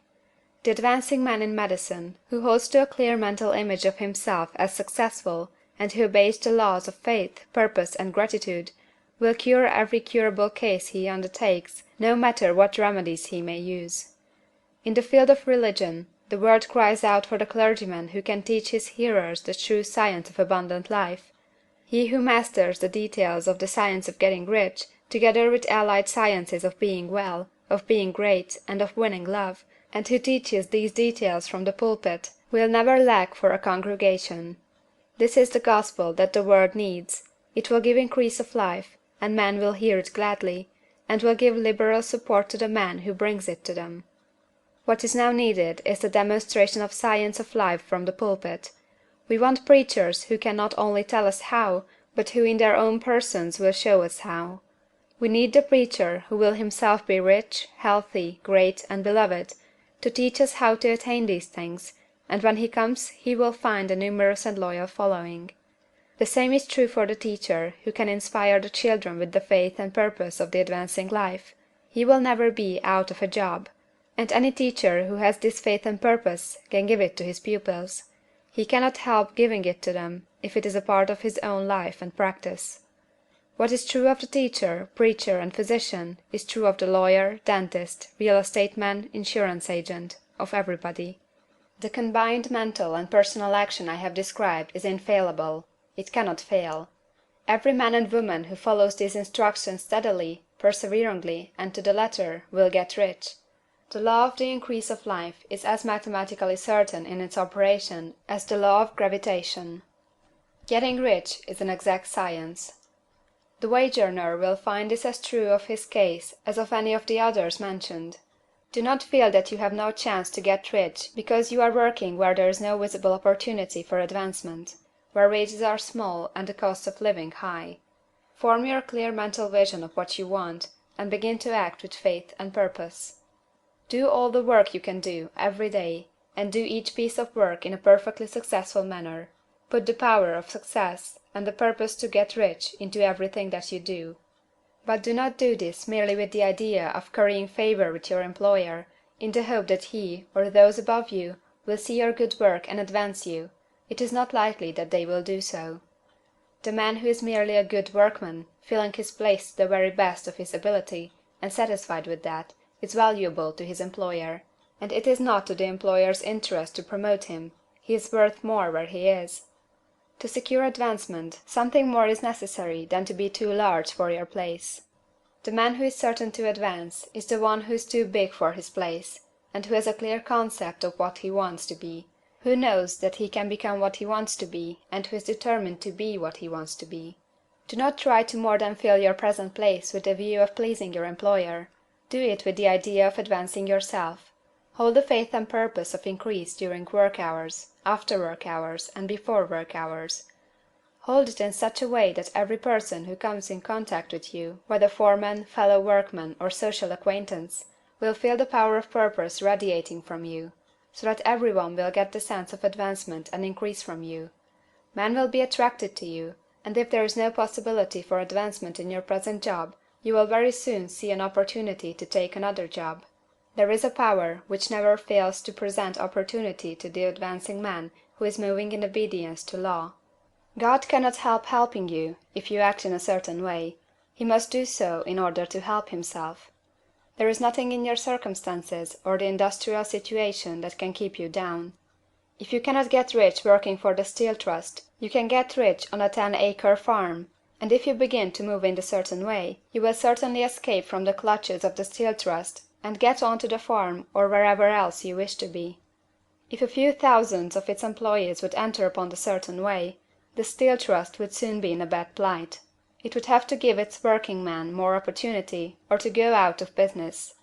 Nobody has to work for a trust. The trusts can keep men in so-called hopeless conditions only so long as there are men who are too ignorant to know of the science of getting rich, or too intellectually slothful to practice it. Begin this way of thinking and acting, and your faith and purpose will make you quick to see any opportunity to better your condition. Such opportunities will speedily come, for the Supreme, working in all, and working for you, will bring them before you. Do not wait for an opportunity to be all that you want to be. When an opportunity to be more than you are now is presented, and you feel impelled toward it, take it. It will be the first step toward a greater opportunity. There is no such thing possible in this universe as the lack of opportunities for the man who is living the advancing life. It is inherent in the constitution of the cosmos that all things shall be for him and work together for his good, and he must certainly get rich if he acts and thinks in the certain way. So let wage-earning men and women study this book with great care, and enter with confidence upon the course of action it prescribes. It will not fail.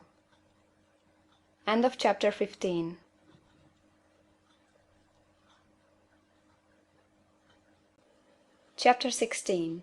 Some cautions and concluding observations. Many people will scoff at the idea that there is an exact science of getting rich. Holding the impression that the supply of wealth is limited, they will insist that social and governmental constitutions must be changed before even any considerable number of people can acquire a competence. But this is not true. It is true that existing governments keep the masses in poverty, but this is because the masses do not think and act in a certain way. If the masses begin to move forward as suggested in this book, neither governments nor industrial systems can check them.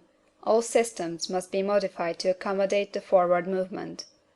If the people have the advancing mind, have the faith that they can become rich, and move forward with the fixed purpose to become rich, nothing can possibly keep them in poverty. Individuals may enter upon the certain way at any time, and under any government, and make themselves rich, and when any considerable number of individuals do so under any government, they will cause the system to be so modified as to open the way for others. The more men who get rich on the competitive plane, the worse for others, and more who get rich in the creative plane, the better for others. The economic salvation of the masses can only be accomplished by getting a large number of people to practice the scientific method set down in this book, and become rich. These will show others the way, and inspire them with a desire for real life, with the faith that can be attained, and with the purpose to attain it. For the present, however, it is enough to know that neither the government under which you live, nor the capitalistic or competitive system of industry can keep you from getting rich. When you enter upon the creative plane of thought, you will rise above all these things, and become a citizen of another kingdom. But remember that your thought must be held upon the creative plane. You are never for an instant to be betrayed into regarding the supply as limited, or into acting on the moral level of competition. Whenever you do fall into old ways of thought, correct yourself instantly. For when you are in the competitive mind, you have lost the cooperation of the mind of the whole. Do not spend any time in planning as to how you will meet possible emergencies in the future, except as the necessary policies may affect your actions today. You are concerned with doing today's work in a perfectly successful manner, and not with emergencies which may arise tomorrow. You can attend to them as they come. Do not concern yourself with questions as to how you shall surmount obstacles which may loom upon your business horizon, unless you see plainly that your course must be altered today in order to avoid them. No matter how tremendous an obstruction may appear at the distance, you will find that if you go in the certain way, it will disappear as you approach it, or that a way over, through, or around it will appear. No possible combination of circumstances can defeat a man or woman who is proceeding to get rich along strictly scientific lines. No man or woman who obeys the law can fail to get rich, any more than one can multiply 2 by 2 and fail to get 4. Give no anxious thought to possible disasters, obstacles, panics, or unfavorable combinations of circumstances. It is time enough to meet such things as they present themselves before you in the immediate present, and you will find that every difficulty carries with it the wherewithal for its overcoming. Guard your speech. Never speak of yourself, your affairs, or of anything else in a discouraged or discouraging way. Never admit the possibility of failure, or speak in a way that infers failure as a possibility. Never speak of the times as being hard, or of business conditions as being doubtful. Times may be hard and business doubtful for those who are on the competitive plane, but they can never be so for you. You can create what you want, and you are above fear. When others are having hard times and poor business, you will find your greatest opportunities.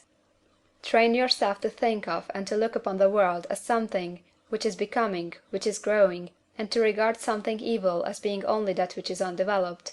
Always speak in terms of advancement. To do otherwise is to deny your faith, and to deny your faith is to lose it. Never allow yourself to feel disappointed. You may expect to have a certain thing at a certain time, and not get it at that time, and this will appear to you like failure. But if you hold to your faith, you will find that the failure is only apparent. Go on in the certain way, and if you do not receive that thing, you will receive something so much better that you will see that the seeming failure was really a great success. A student in this science had set his mind on making a certain business combination which seemed to him at the time to be very desirable, and he worked for some weeks to bring it about. When the crucial time came, the thing failed in a perfectly inexplicable way. It was as if some unseen influence had been working secretly against him. He was not disappointed; on the contrary, he thanked God that his desire had been overruled, and went steadily on with a grateful mind. In a few weeks an opportunity so much better came his way that he would not have made the first deal on any account, and he saw that a mind which knew more than he knew had prevented him from losing the greater good by entangling himself with the lesser. That is the way every seeming failure will work out for you, if you keep your faith, hold to your purpose, have gratitude, and do, every day, all that can be done that day, doing each separate act in a successful manner. When you make a failure, it is because you have not asked for enough. Keep on, and a larger thing than you were asking will certainly come to you. Remember this. You will not fail because you lack the necessary talent to do what you wish to do. If you go on as I have directed, you will develop all that talent that is necessary for the doing of your work. It is not within the scope of this book to deal with the science of cultivating talent, but it is as certain and simple as the process of getting rich. However, do not hesitate or waver for fear when you come to any certain place you will fail for lack of ability. Keep right on, and when you come to that place the ability will be furnished for you. The same source of ability which enabled the untaught Lincoln to do the greatest work in government ever accomplished by a single man is open to you. You may draw upon all the mind there is for wisdom to use in meeting the responsibilities which are laid upon you. Go on in full faith. Study this book. Make it your constant companion until you have mastered all the ideas contained in it. While you are getting firmly established in this faith, you will do well to give up most recreations and pleasure, and to stay away from places where ideas conflicting with these are advanced in lectures or sermons. Do not read pessimistic or conflicting literature, or get into arguments upon the matter. Do very little reading, outside of the writers mentioned in the preface. Spend most of your leisure time in contemplating your vision, and in cultivating gratitude, and in reading this book. It contains all you need to know of the science of getting rich, and you will find all the essentials summed up in the following chapter. End of chapter 16.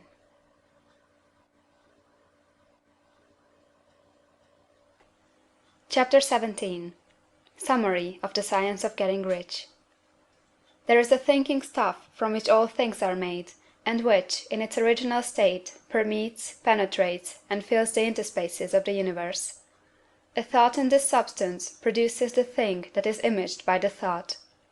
Man can form things in his thought, and by impressing his thought upon formless substance can cause the thing he thinks about to be created. In order to do this, man must pass from the competitive to the creative mind, otherwise he cannot be in harmony with the formless intelligence, which is always creative and never competitive in spirit. Man may come into full harmony with the formless substance by entertaining a lively and sincere gratitude for the blessings it bestows upon him. Gratitude unifies the mind of man with the intelligence of substance, so that man's thoughts are received by the formless. Man can remain upon the creative plane only by uniting himself with the formless intelligence through a deep and continuous feeling of gratitude. Man must form a clear and definite mental image of the things he wishes to have, to do, or to become, and he must hold this mental image in his thoughts while being deeply grateful to the Supreme that all he desires are granted to him. The man who wishes to get rich must spend his leisure hours in contemplating his vision, and in earnest thanksgiving that the reality is being given to him. Too much stress cannot be laid on the importance of frequent contemplation of the mental image, coupled with unwavering faith and devout gratitude. This is the process by which the impression is given to the formless, and the creative forces set in motion. The creative energy works through the established channels of natural growth and of the industrial and social order. All that is included in his mental image will surely be brought to the man who follows the instructions given above, and whose faith does not waver. What he wants will come to him through the ways of established trade and commerce. In order to receive his own when it shall come to him, man must be active, and this activity can only consist in more than filling his present place. He must keep in mind the purpose to get rich through the realization of his mental image, and he must do, every day, all that can be done that day, taking care to do each act in a successful manner. He must give to every man a use value in excess of the cash value he receives, so that each transaction makes for more life, and he must so hold the advancing thought that the impression of increase will be communicated to all with whom he comes in contact. The men and women who practice the foregoing instructions will certainly get rich, and the riches they receive will be in exact proportion to the definiteness of their vision, the fixity of their purpose, the steadiness of their faith, and the depth of their gratitude. End of chapter 17. And end of the Science of Getting Rich, by Wallace D Wattles.